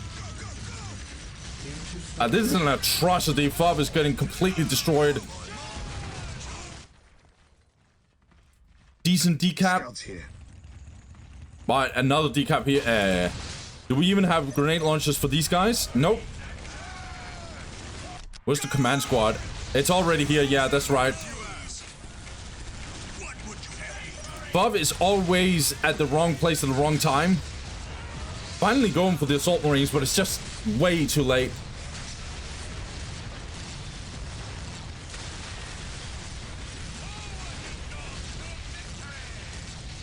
NQ machine spirit for our safe survival. I guess he's going for the machine cult.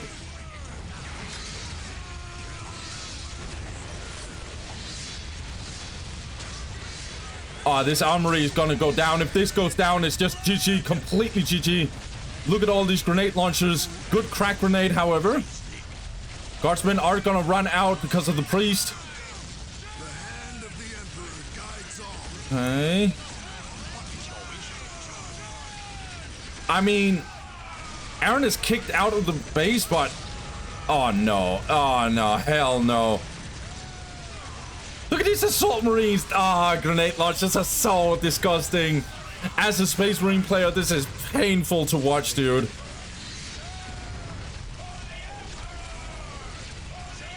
What you're seeing right now, this is the biggest difference between these two races. This. Let me inspire our men. What would you have me do? Yeah, Bob doesn't even say GG, it's over. Look. Bob, he makes way too many mistakes. I really dislike his opening. I dislike his cap order. I dislike his strategy just in general. I must admit, I'm not even kidding. This is no disrespect to Fov, by the way. This is no disrespect. I actually respect Fov, but I do think this is just completely wrong. Damn. I hate criticizing someone like Fov because I actually think he's a better player than this, but this wasn't it. If he's watching this right now, he would know that this is not it. So what Fov did was he went for 2 scouts, a servitor, and then a 3rd scout, which is delaying his servitor. That's getting out. The barrack is almost like already being built. So either you get, in my opinion, there's only 2 ways to do this. Either you go for 1 scout and a servitor, and then 2 scouts, or you just go instant servitor and 3 scouts. There's nothing like 2 scouts, servitor, and 3rd scout is just super inefficient. This is not the reason why he lost. I'm just saying it's kind of inefficient. Like the barrack is already kind of low-key being built at this point. So yeah, to me this doesn't make sense at all. I would rather have him. There's 2 ways to cap this map against IG, in my opinion. It's either you instantly go for 1 scout, servitor, scout, and then you instantly capture this, and then you go for the inner points here. Or you focus on getting the inner points first, and then you capture this the latest, and you still get to defend it with Space Marine squads and stuff. Another thing, I'm not necessarily sure you have to do this, but I actually think double Space Marine squads is actually one of the better ways to go against IG. Especially on a map like this. I'm not saying this is what lost him, this is just what I would do. What I dislike the most about the way Fov played though, is he attacks on this side, gets denied. He attacks here, nothing happens. He switches and focuses on being here, but this got denied by IG pretty easily. What I disliked about Fov, the way he played, was he tried to capture this and pray to God that he's not getting decapped. Meanwhile, he's on the offense, and all Eren had to do was just decap this. And while Fov also at some point was over here, Eren just got in back, destroyed his plasma generators. On this map, I'm gonna just tell you right now, this is a very annoying map to play against IG. I'm gonna just tell you right now, you have to be way more defensive against IG on this map. Sadly. I don't truly think you can do what you do, because this map, IG just moves very, very fast on this map. This is why it's such a good IG map. Command squad can just switch from one side to another, and he's already fast due to the priest. And same could be said for the guardsmen. They could just switch whenever they want. Whereas if you're Space Marines over here, you're stuck here. You're stuck here. So I dislike that. Bob, he was hiding his plasma generator. Like, at least don't upgrade this listening post and then upgrade this one. But even that wouldn't have saved his generators, that's for sure. He might have saved one of the generators, but he would still lose both builders and another generator. It was too bad. What I would like Bob to do is play more respectful and more defensive. You can fight for the critical locations, maybe. Or you could be more defensive and just try and get one Space Marine squad on this side, and then have your other Space Marine squad and a force commander over here to defend this area. So you get this relic and this critical location, and then you just concede the fact that Eren has this side. That's fine, because that's a neutral position. By the way, I'm not a pro player. I hate this matchup. I have never won against Eren. I have gotten close to win against Eren, but he always wins against me. So I wouldn't have won against Eren either. I'm just saying the mistakes that Fov is making in this game is just way too big. But I understand why he's doing this. This is super frustrating for Fov. He's just want to force a fight, and Eren is not making that fight happening. He's just giving himself better odds on the map. He's moving better on the map. There's nothing Fov can do about it. There's another strategy that I'm not really happy about that you can do in theory on this map, which is you can go 2 scouts and then you go a generator. I don't like this opening, but I've seen some people make this work. And then you have a Space Marine squad early to capture a point. And then you capture this point early and you try and get it, and you try and defend yourself with like LPs and stuff. There's something in that regard you can maybe do. You can in theory also get a force commander, but I just think it's way too risky. There's another strategy that I actually like way better, which is 2 Space Marine squads. It gives you better defensive capabilities. It gives you more movement speed. Like you can actually kinda, and I say kinda, follow along with the command squad. Whereas the force commander is way too slow. Like he's just way too slow. It's still gonna be a nightmare if someone like Erenbeast is playing the game. Also, I want... Fov has to survive the early game and get to tier 2 somehow. Problem is, this is still a really big problem because there's many ways to play against Erenbeast. If Erenbeast is going for grenade launchers, I would usually recommend to either go for a bunch of assault marines, or if you're going vehicles, you need to get Hellfire Dreadnoughts. Land speeders are not going to be enough. That's what I've learned. If, on the other hand,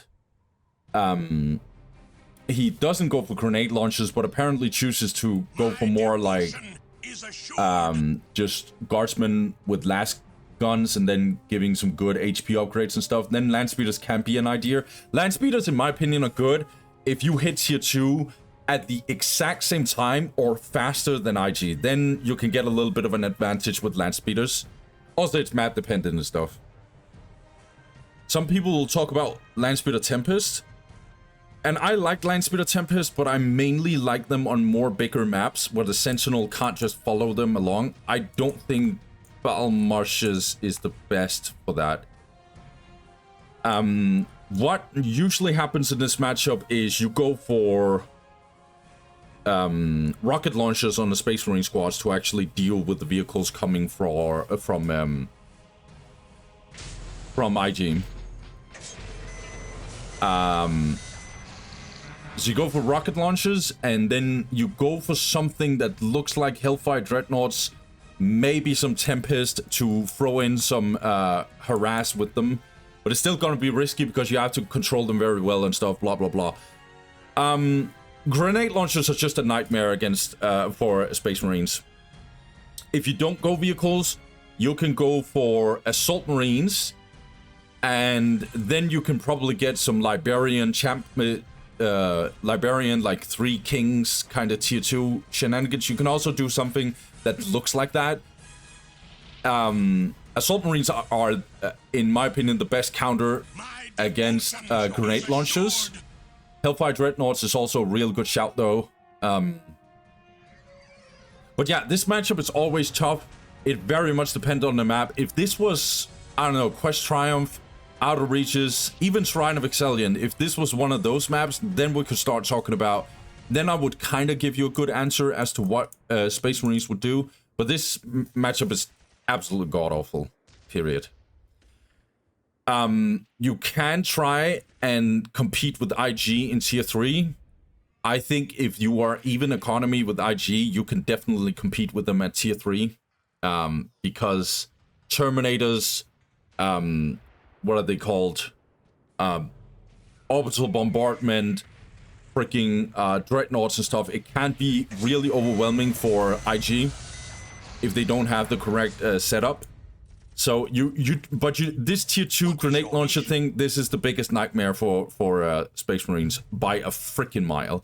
If grenade launchers got nerfed significantly, or Priest got nerfed significantly, or something like that, this matchup would be way closer to a 50-50.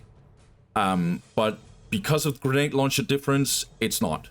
And just the threat, this is my problem. Even the threat of grenade launchers will just make this matchup really weird and really hard. Because unless you know exactly what IG is doing, you don't know exactly what to do. You don't know exactly what the best way to go about it.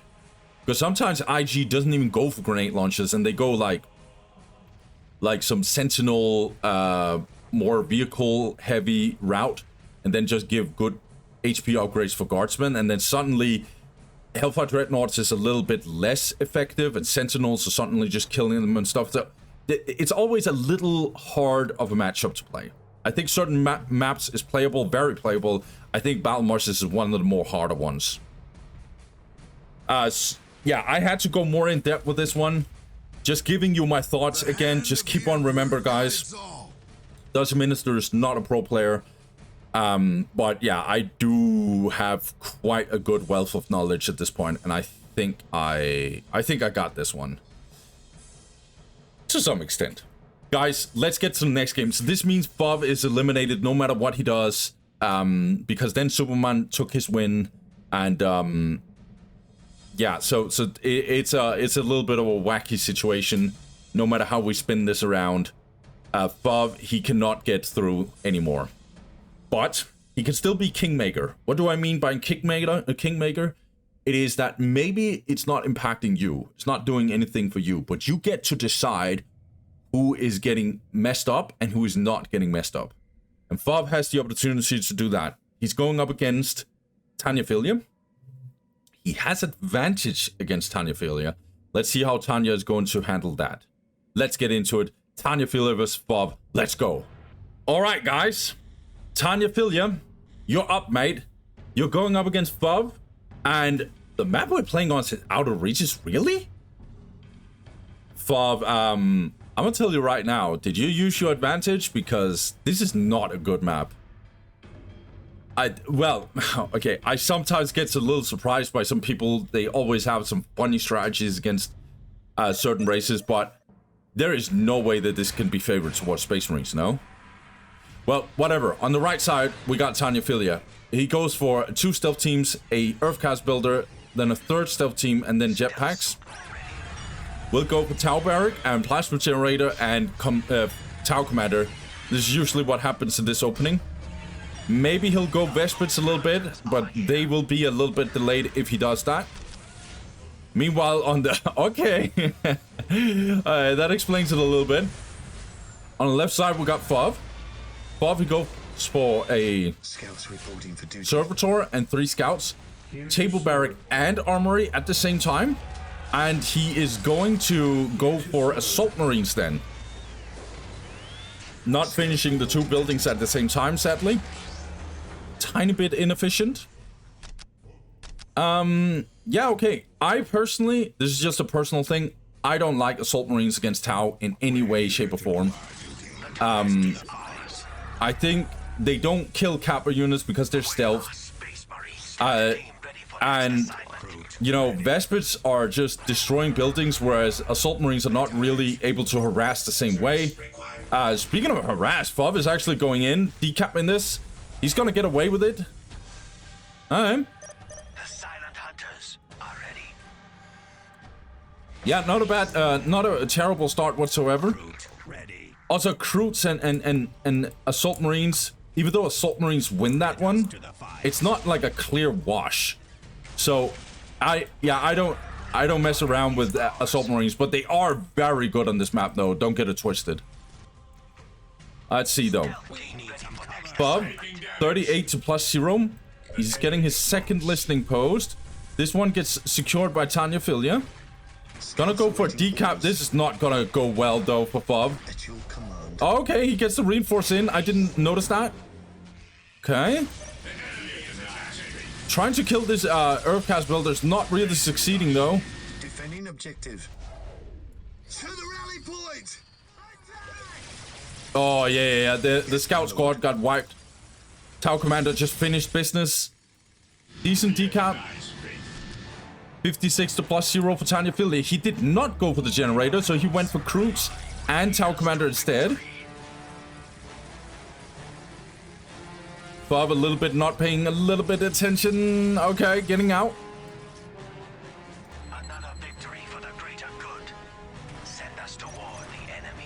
Decent. I don't know about this decap. Salt Marines taking a little bit too much damage for my taste. But I guess it's a decap is a decap. No, like, don't get it twisted. It's still a decap. Okay, Force Commander, huh? The enemy is attacking. Needs to go for the decap. He's gonna get it. Bob is 56 to +0. Meanwhile, Tanyaphilia is 68 to +0. Tanyaphilia has way better economy. Tanyaphilia really needs this win if he wants to get that 3rd place. If he does not get this win, it's gonna be a nightmare for him. No, it's not gonna be a nightmare now that I'm thinking about it, because as long as he wins against Den Superman, he Gucci. But if he loses against Den Superman, obviously he'll go down to 4th place. And you don't want to go to 4th place. You want to go to 3rd place in this group for sure. Okay, a little bit of a mistake from Tanyaphilia, I'm not gonna lie.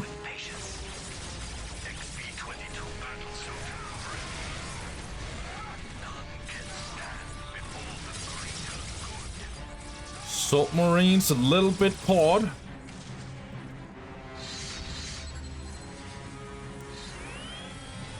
Crews are just getting a little bit of HP from eating. Now focusing this listening post, not dealing that good damage to this listening post though. Force Commander and Assault Marines are trying to bash in here. More Assault Marines, okay. Okay. I see what Bob is doing now. He's just gonna go mass here. Tanyaphilia is getting more plasma generators. Bob is going for a tier 1.5 push. This is what I want Accio to do. If he's doing this thing that he's doing, this is what he should have done.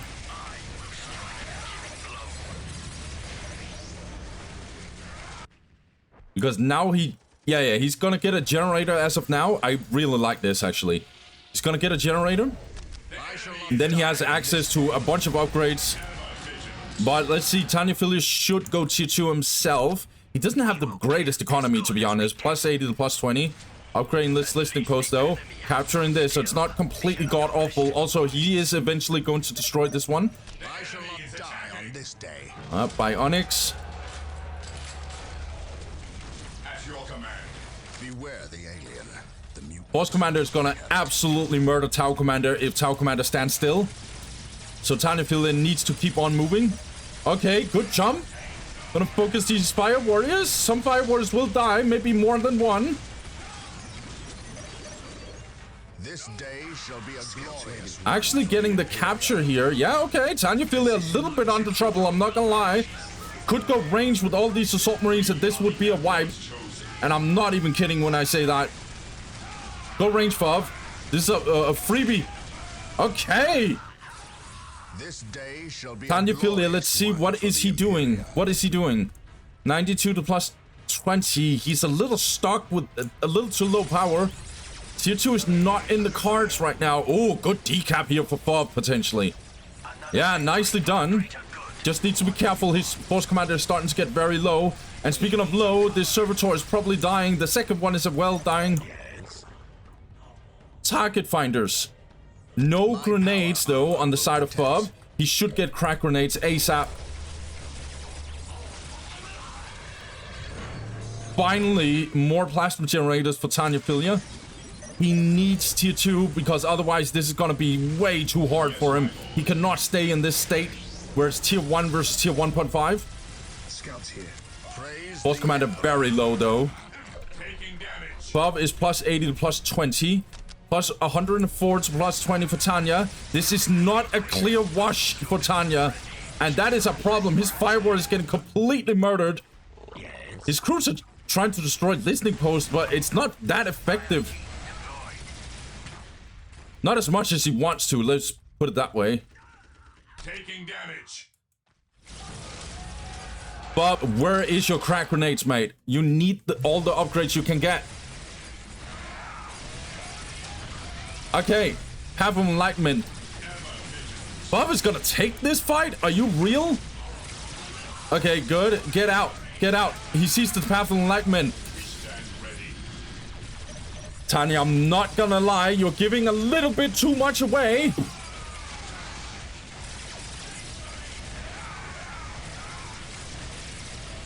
Okay. Fruit's getting a little bit caught, taking a little bit too much damage. He who stands with me shall be my brother. Crack grenades, finally. Yeah, Bob can turn around now. Just smack these Croots with some crack grenades. Don't get in the heavy cover. Okay. Oh, Tanya, this is a nightmare for you if you just lose your Croots like this. Oh, this is not good. Okay, tier 4 is coming in still. This is what you do against both Eldar and Ow. You always try and look if they're trying to go for tier 2, and then you try and find that building and interrupt it. Let's see if Bob is gonna do that. No, he's gonna go tier 2 himself. Well, he can do both, actually. If he finds this tier 2, that I'm gonna tell you right now, that is a nightmare for Tanya. But it doesn't look like it's so far. But he's eventually gonna find it. But is he gonna find it in time? He's gonna have to kill one of these builders. But he's gonna have to kill both of them. Nah, he's not really doing it. He's getting right in the trap. Alright, good. He got out in time. Okay, good news for Bob. Decent economy, good army. 92 to plus 20. Bad news for him. Tanyaphilia is tier 2. Tau tier 2 versus Space Marines tier 2. Tau always wins. Problem for Tanyaphilia is he has a wonky map control. And he is also losing in the take and hold department. And he's losing some fire warriors as well. So he just needs some more army. He needs to use this tier 2 to his advantage. Snare trap, I don't think Fob is seeing it. Oh, Tau Commander needs to get out. Good on Tanyaphilia to do that.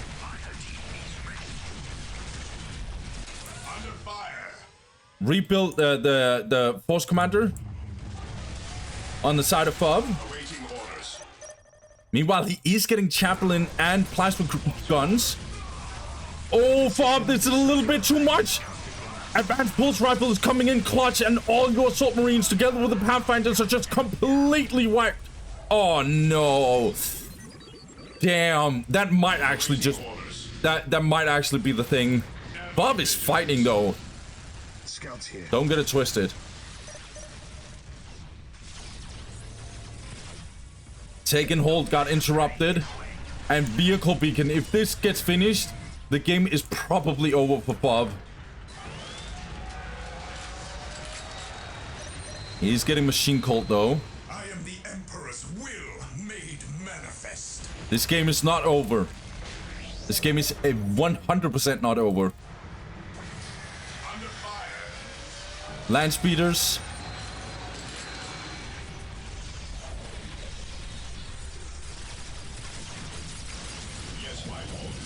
Alright, Bob is getting into the mix, I guess. Okay, Chaplain into the mix as well. Good on Tanyaphilia to just disengage. He does not want any smoke here. Going a little bit in range, but the Assault Marines are taking so much damage. Good crack grenade, though. A massive morale drop. Not completely stupid by Bob, to be honest. But all these Assault Marines, look at it. Look at them go to the graveyards. Bob is actually getting out. Are you kidding me?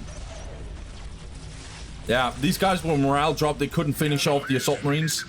But Vehicle Beacon is in here. Devilfish Troop Carrier will get in. We have some land speeders, so as long as... Yeah, you need to be careful, Tanyaphilia. That's all your Pathfinder's just going to be completely roasted. Alright, Tau Commander needs to get out, otherwise this is going to be a nightmare. And I don't see much AV, however, missile launches are getting in, but that's a lot of Fire Warriors potentially dying. Devilfish troop carriers coming in clutch. Even though Bob has nothing to do, he's not gonna gain anything, he's not gonna win anything. Him doing this is cool, dude. Oh my god, the Tau Commander actually went down? Huh? Okay.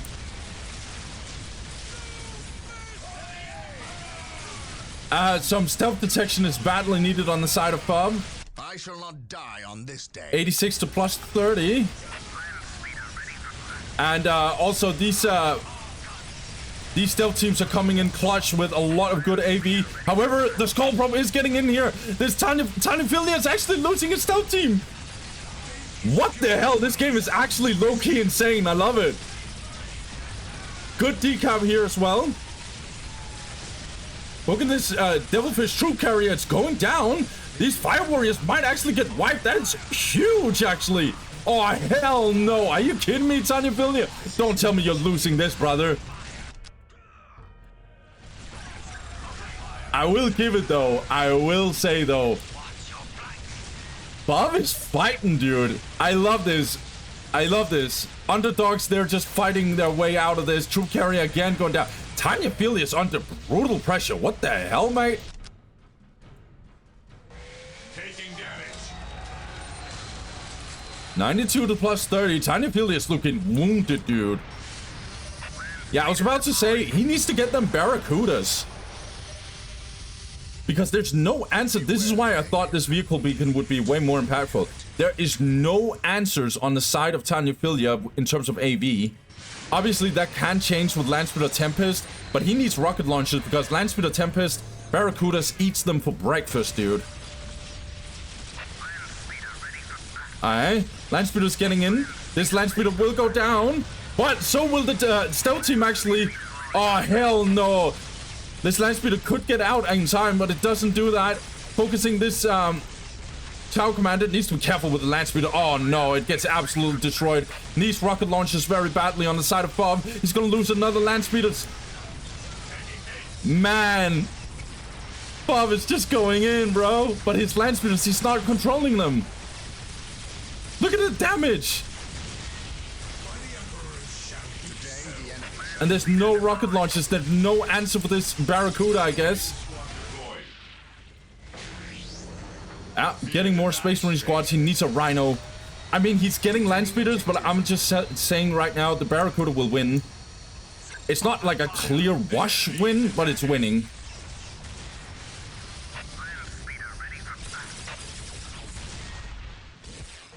But rocket launches, on the other hand, that's another story.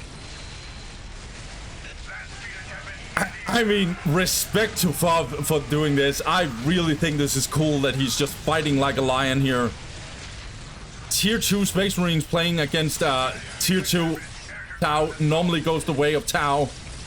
And it might still do, but Bob is not playing around. He's trying his best. But again, throwing away his Landspeeder like that. It's gonna go down eventually, for sure. 67 to plus 40, 126 to plus 30. Bob got a very, very, very good economy, guys. Landspeeder is definitely losing this one. Okay, Barracuda went down? Tanyaphilia doesn't focus it? Okay. Barracuda was already low, so you can see, like, it's not like a clear wash. Assault Marines. Assault Marines need to get out, Fob. Oh, this trap, this snare trap, dude. Oh, speaking of snare traps, speaking of murder, speaking of dead Assault Marines, damn, dude. Oh, this vehicle beacon, what the hell? Get out. I want to see what's going on.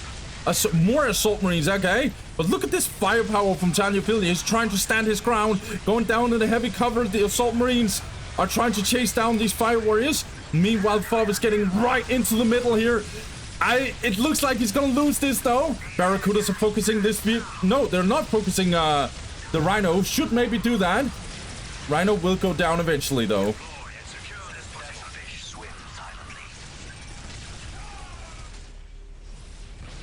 Barracudas are just way too good. Taking damage. 118 to plus 50 for Fob. Keeps going for land speed of Tempest. Power swords? No? No power swords.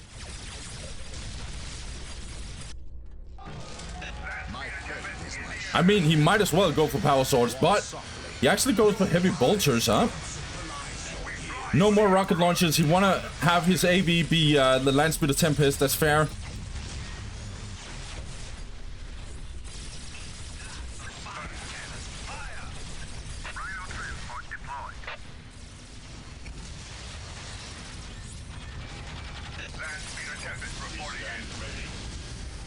Pathfinder is marking the land speeder. Fob is gonna go in once again. Another skull probe getting into the mix, so that's super important. This is what I wait for. Land speeder is just getting completely destroyed. Pathfinder is helping out a lot. Hey, let's go, Fob. He's being ranged right now. He has blue stance on these guys. A little bit of a mistake. Will, however, almost destroy this devilfish, but no stealth detection, sadly. This game is cool, dude. I like it. I really F around with it.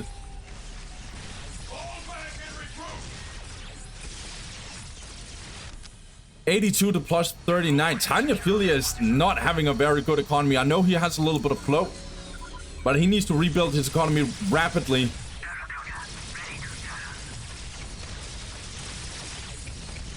I mean, we might get a decap from Fob.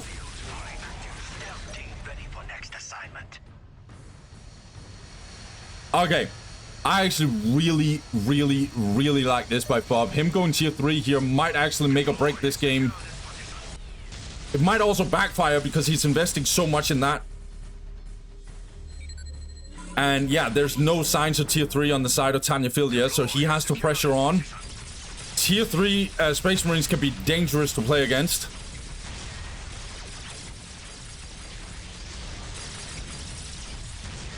Barracuda coming in clutch though. Ah, Barracuda goes down. The other Barracuda getting into the mix though.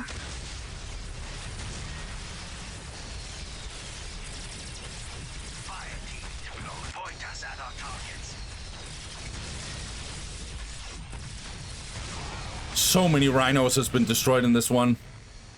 Tanyaphilia is recovering his economy. In fact, he has a really good economy now. He has global as well. But as I've already stated, now we have tier 3 coming in for Fob. As I've said, this is gonna make or break the game. Oh, I didn't even see that. He has Sacred Artifact? And getting the Orbital Relay. Meanwhile, Tanyaphilia, way better economy. I would even say significantly better army. Significantly, very much so. But the axis of what Fob is getting access to, he's getting... Oh, Word of the Emperor research as well. Taking heavy fire. Rhino. Yeah. Fob was fighting like a lion so far, or has been fighting like a lion.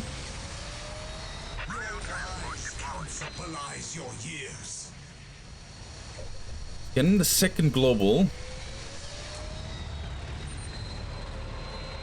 He just doesn't have the economy to sustain tier 3, sadly. Coming in with the Librarian, maybe he can do a little bit of a surprise smite. Oh, Assault Marines, look at this. Okay, Space Marines trying to fight back though. Alright, Smite is coming in, but looks like Tanyaphilia reacted in time, that's good. The threat of this Librarian hitting all those Fire Warriors is really, it's very real. Terminator's coming in for Fob, okay. An orbital bombardment hitting all this will be really, really, really detrimental. Taking hits. Under fire. Okay, Bob is gonna go in again. Down in the heavy cover, but look at all these assault marines getting completely destroyed. All this firepower. No Rhino on the side of Bob. He needs reinforcement ASAP, but it's being a little bit delayed, I think. This is too much. Terminators coming in. Librarian, can you do anything about this? All these assault marines just dying left and right. It's maybe a little bit too much. Force commander is not here either, so he cannot orbital bombardment. Terminators are very, very powerful, but I don't think they can handle this. Now the mark is on. I think Bob is going to lose this fight, but he's fighting like a lion. He's trying to do whatever he can to get through this. So many fire warriors are dying, but everything for Bob is falling apart. I think that's it. Bob says GG. GG. Respect to Bob. Hey. Bob did his thing. Bob did his thing. He definitely did his thing. I think he was fighting his heart out. And sure, we can talk about mistakes here and there. I'm not gonna do that. I'm not even gonna analyze this. I just want to say shout out to Bob. I love that he went out with a bang. This was huge. I'm gonna tell you right now, this was potentially really detrimental for Tanyaphilia. This was potentially really, really detrimental for Tanyaphilia because I actually thought about it. I made a little bit of a mistake in my calculation because Bob, if he won this game and then Superman would have won against Tanyaphilia, that would put then Superman at 4-2 and Tanyaphilia would be 3-3. And you know what would happen?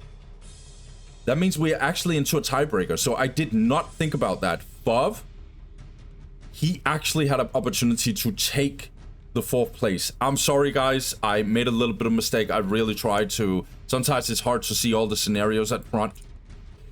Yeah, this was a huge game because if Tanyaphilia lost to Den Superman and Bob won this game, Tanyaphilia would actually not qualify. Speaking of Tanyaphilia, even though he clutched this one out in the end, and he was definitely playing against the Bob who was fighting his heart out, I will definitely say that Tanyaphilia looks wounded. Like, he looks really, really wounded. And I don't think that's good. Tanyaphilia has been having some issues here and there with his Tau, I think. And yeah, I expect more out of him. Now, he should, I'm just saying, he should be favored against then Superman. It's Tau versus Tau. I've looked into it. It's going to be Tau versus Tau. Whoever wins will go to 3rd place, and whoever will lose is going to 4th place. And yes, the difference is significant, guys. Without further ado, let's get into it. Tanyaphilia versus then Superman, last game. Let's go. All right. So, oh no, Tanya, dude, brother, why? Oh Lord, really, Tanya? Bro, you should know that this is not... Okay, whatever. So, apparently, then Superman got to play Necrons in this one. This is a massive bummer. This is a ginormous bummer by Tanyaphilia. He should be calling out, no, you cannot play Necrons in this one. You don't get to. Tanyaphilia does not have advantage or anything like that against Necrons. Or against Tau or something like that. Then Superman should play Tau here. But he's not. And instead, we actually got a low-key... I think Tanyaphilia is writing to his allies or whatever it is. Now we actually got a low-key bad situation for Tanyaphilia. This is actually really, really bad. But yeah, this is what happens when you don't read the rules, guys. On the bottom side, we got then Superman. And he goes for all his Scarabs and 2 Necro Warriors. Will capture this inner point right here, so he can defend himself. And he's going a little bit ham on Eco. Meanwhile, on the top side, we got Tanyaphilia. Tanyaphilia, he goes for... Okay, so that was 2 stealth teams, a builder, and then a 3rd stealth team. And then he also goes for jetpacks. I don't know what this is, but it is what it is. Tau Commander. Maybe they are actually talking about the situation right here. But I'm gonna just tell you right now, this is not good. Because now we actually have a good matchup for Den Superman suddenly. Den Superman is a good Necron player, so he's gonna know exactly what to do. Mission accomplished. And the map we're playing on is Garvik's Imperial Ill. It's not a good Tau map necessarily, for what I can tell. Meanwhile, it's actually a decent Necron map. Decent, I say. Looks like Tanyaphilia is on the move, though. Let's see if he goes for Flamer. Upgrading this one, though. I've already made a video called Tough Matchups, where I go over this matchup. Only one episode, sadly. I couldn't produce more. I will probably revive that series a little bit. Where it was Necrons versus Tau. And I followed Tornado playing 5 different games against many different Necron players. It is a brutal matchup. Now, Definitive Edition has nerfed the matchup a little bit or helped Tau a little bit. Not only is in this specific version, thank God they fixed that, but in this specific version, the generators are being built a little bit slower for Necrons, and then rapes are also, due to the melee bugs there is in this game, they're also nerfed significantly. So the matchup is not as ridiculous as it usually is, but you still got some good tools against Tau here. Speaking of Tau, Necron Warriors are dying, but this is going to be a good decap and nothing can be done about it for Tanyaphilia. And Summoning Core is getting in. By the way, Den Superman has really good economy. He's pushing that plus 70 already and getting the Summoning Core. And he's denying one of the relics. He can't deny this, apparently. Necron Lord has also just come out.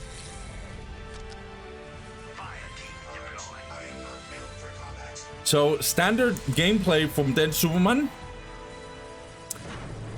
Yeah, okay, so Tanyaphilia is actually rushing tier 2.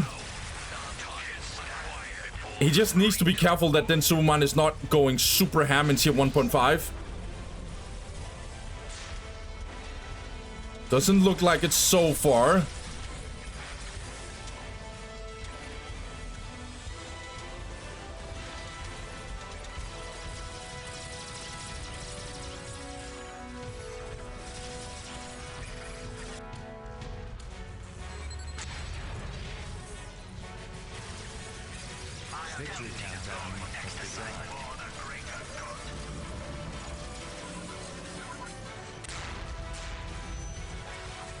Just trying to look around a little bit.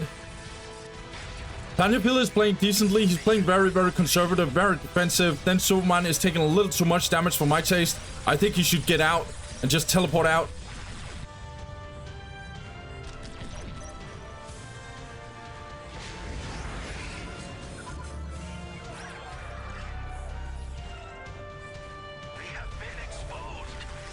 Okay, Stealth Team is actually getting caught off guard. Okay, Tanyaphilia reacts in time. This Necron Lord has done some eco damage. Really good. This got decap. I want to look at the map. Okay, I like this by Den Superman. He's going straight for tier 2. Den Superman is kind of controlling the map a little bit more than Tanya. But it's only a tiny bit. Tanya just hit tier 2 and going for a vehicle beacon. Oh, I'm not really paying attention. Great. I think the biggest difference in this matchup is in tier 2. Braves are still useful. Immortals are good. I have seen some people talk about destroyers as well. I'm not a big fan of destroyers in this matchup, but it's not useless. And it's definitely a conversation to be had now that we're playing Definitive Edition. Vehicle beacon. Devil Fishes are very badly needed for Tanyaphilia. Good decap here by Den Superman. He's denying Tanyaphilia from any relics on both sides. That's good.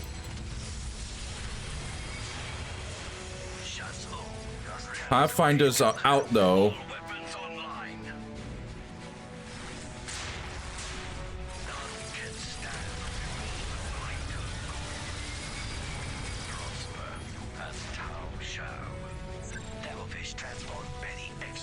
Okay, Braves are finally out. Oh, I like this by Den Superman. He's doing what I like Necrons to do. Just get a bunch of Wraiths and some Immortals. You can get into the Greater Summoning Core later and maybe get some Destroyers.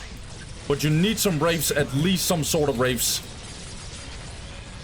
Also, the Forbidden Archive is not built by Den Superman. I would rather have that before this Greater Summoning Core. So you can get Phylacterary, Solar Pulse, and Phase Shift. Tanyaphilia, on the other hand, getting a bunch of Devilfishes. Devilfishes are getting detected by the Wraiths. That's going to be really good for Immortals sniping out these Devilfishes.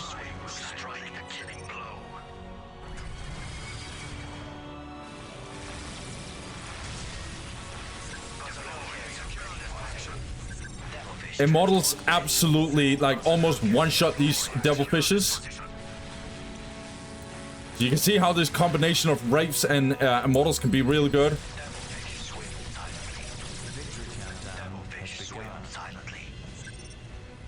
Let's pay attention. More Wraiths.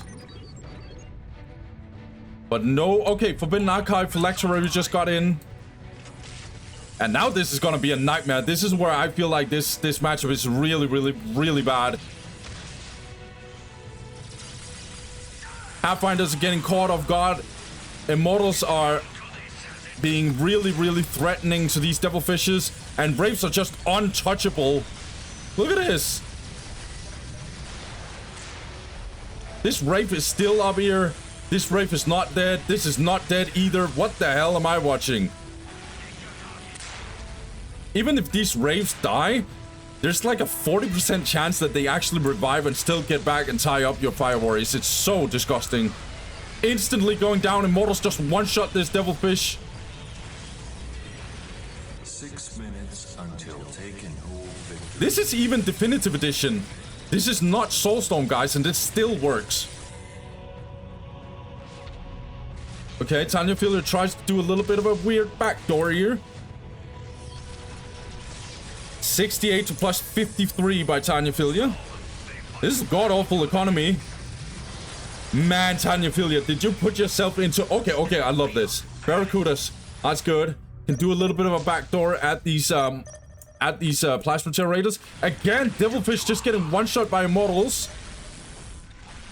I think Devilfishes has like 750 HP or something. It's really low. And now Plate Ones are getting in here. Aww.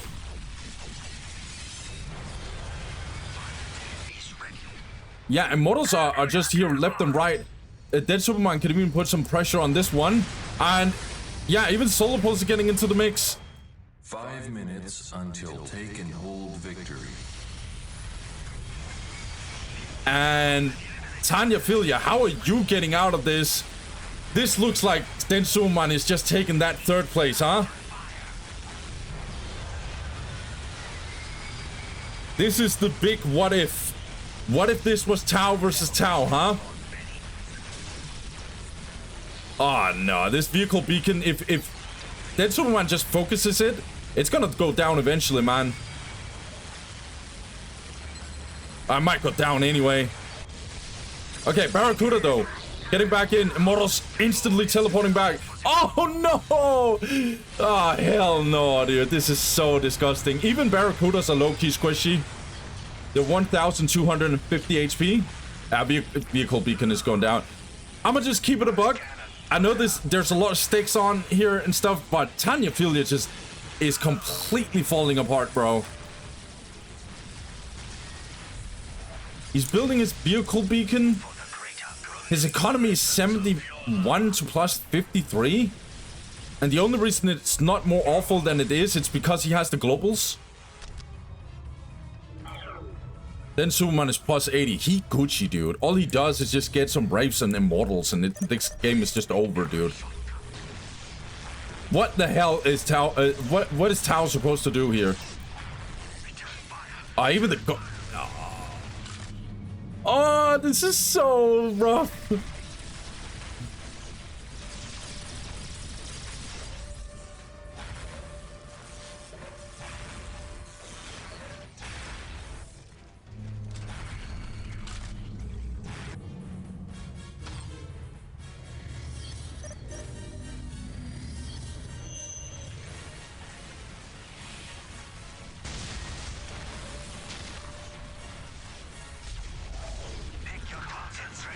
Okay. Tanyaphilia trying to hit back a little bit, but look at his economy. It's just crumbling. Plus 50. He's even floating, but that's because he has nothing. Like, he can't produce anything.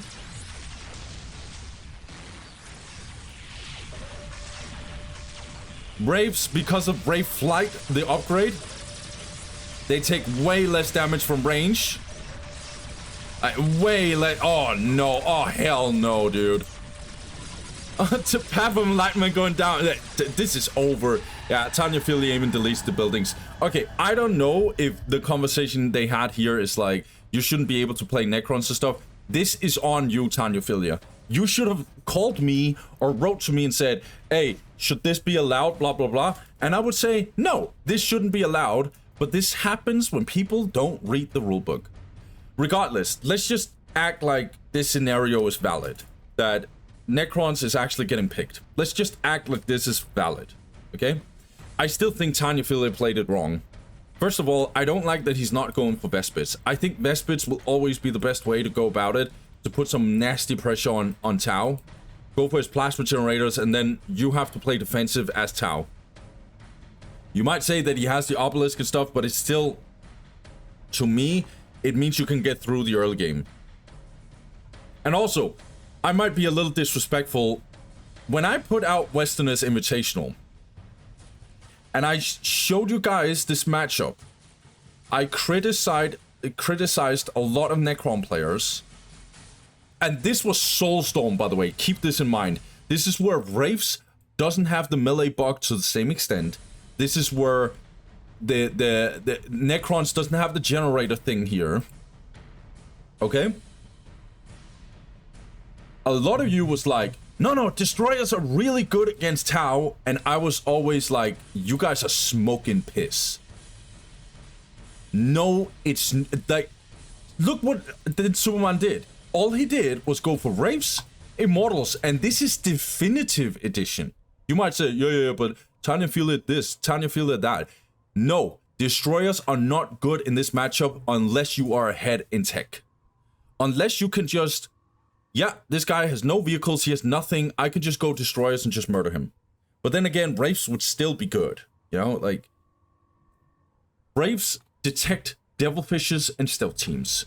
You can one-shot stealth teams with the models, and then you just chase down all these fire warriors easily. They can't kill the Wraiths because they're so tanky against specifically range. Whereas destroyers, you're just opening up for a moment where you can actually just destroy the destroyers. Yes, pun was intended. Because Tau has some insane anti-vehicle in their arsenal. They have the Barracudas and they have the stealth teams. So the destroyers would not be as effective as this army composition. Now, granted, then Superman would probably also get a Tomb Spider in here, maybe, instead of just... Yeah, but... You know, I'm not saying Den Superman played the epitome of how you should play this matchup. I'm just saying he did the fundamentals correct. This is how you play Necrons against Tau, and you will win most of the time, unless the Tau player is stupid good. But I do think that Tanyaphilia should have gone for Vespids. And yeah, not let Den Superman just get away with this. So let's do a recap, guys, and let's see what the result of this was. Let's get it. All right, guys, that was it for Group E. El-bandido, he moves on with a 6-0 complete and utter destruction of this whole group. He's been an absolute monster. 6-0. There wasn't even a debate. And the second place, this is very impressive. I'm gonna just tell you right now. Erenbeast, he 5-1'd in this group. Look what he's in. He's in a group with Tau players all over the place. He could not ban Eldar because that was not relevant in this group. Now, you can technically say that that is an upside for Erenbeast, but he was against Tau player after Tau player after Tau player. He still got 5-1. That advantage got to his, no pun intended, his advantage. I do believe it would have been a rough game if he played against Tanyaphilia on a more neutral map. And then Dead Superman, he through a little bit of shady tactics. I'm not sure if this was unintentional by him, but yeah, he got 4-2'd, or he had 4-2. I mean, he did his thing against Fov and Accio. I do believe Fov basically just handed the early game to him. I think Fov, we'll talk about Fov later, but I do believe that Den Superman is still a big question mark. I don't think his Tau looked that good. I'm gonna just keep it a buck. I don't think it looks that good compared to who I consider Den Superman as. I think Den Superman is a great player. I think he's a really good player. I think he's a very solid, very strong Necron player. He always performs very well in most tournaments. So him going 4-2, also a little bit of a redemption for him. He had a little bit of a rough time last time in the World Championship. He's coming back. So that in of itself, I'm happy for that. I just don't like the end where he just went Necrons. But that's mainly this guy's fault. Tanyaphilia, I'm going to keep it a buck, mate. First of all, you lose to Erenbeast, IG versus Tau. That in of itself, okay, that's not too good. You got washed, destroyed by El-bandido. And then Superman won against you pretty convincingly because you did not read up on the rules.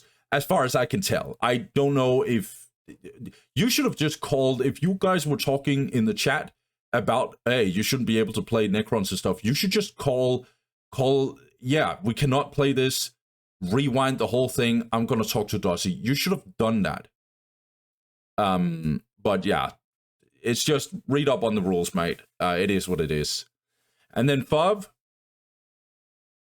yeah, you know what? This is a big question mark. If he didn't do that YOLO swag, whereas then Superman at early game, he could have done some damage in this group. He was even potentially being really dangerous. If he won the game against Tanyaphilia, this is what I missed. It would have been like this, right? And then Tanyaphilia. Sorry. It would have been like this. And then Tanyaphilia would be out. So he was in such a bad spot. Like in hindsight, Tanyaphilia was very close to not getting through. Bob was fighting like a lion against Tanyaphilia. And I think Bob, he got better with time. I just don't like the way he plays Space Marines from time to time. But that's a taste. Like maybe it's just me who's playing SM in the wrong way. I don't know. I think Fav, he did his thing in this group, and I respect that. Accio, you know what? It was a pleasure, mate. You going 5-1 or 1-5. It is what it is, brother. You did your thing. I hope you'll stay around because I think you got a lot of potential. Because clearly you at least understand the game on a more fundamental level, and I'm happy about that. So these are the 4 players that's moving on. Tanyaphilia will get the worst outcome. Then Superman will get a lesser bad outcome. And then Erenbeast will get a pretty decent position. And El-bandido will obviously get the best possible. Well played to all the players in the top 4. Tanyaphilia, he looks super wounded. And then Superman is still a big question mark to me. Erenbeast, he looks like an actual beast. And El-bandido is a Gigasaurus or whatever we're supposed to call him. It's just beyond me. Best Tau player except for maybe Tornado. Speaking of Tornado, stay tuned for Group F because Tornado is going to be in that one. Without further ado, guys, I'm going to say thank you guys for watching. Have a good one. Peace.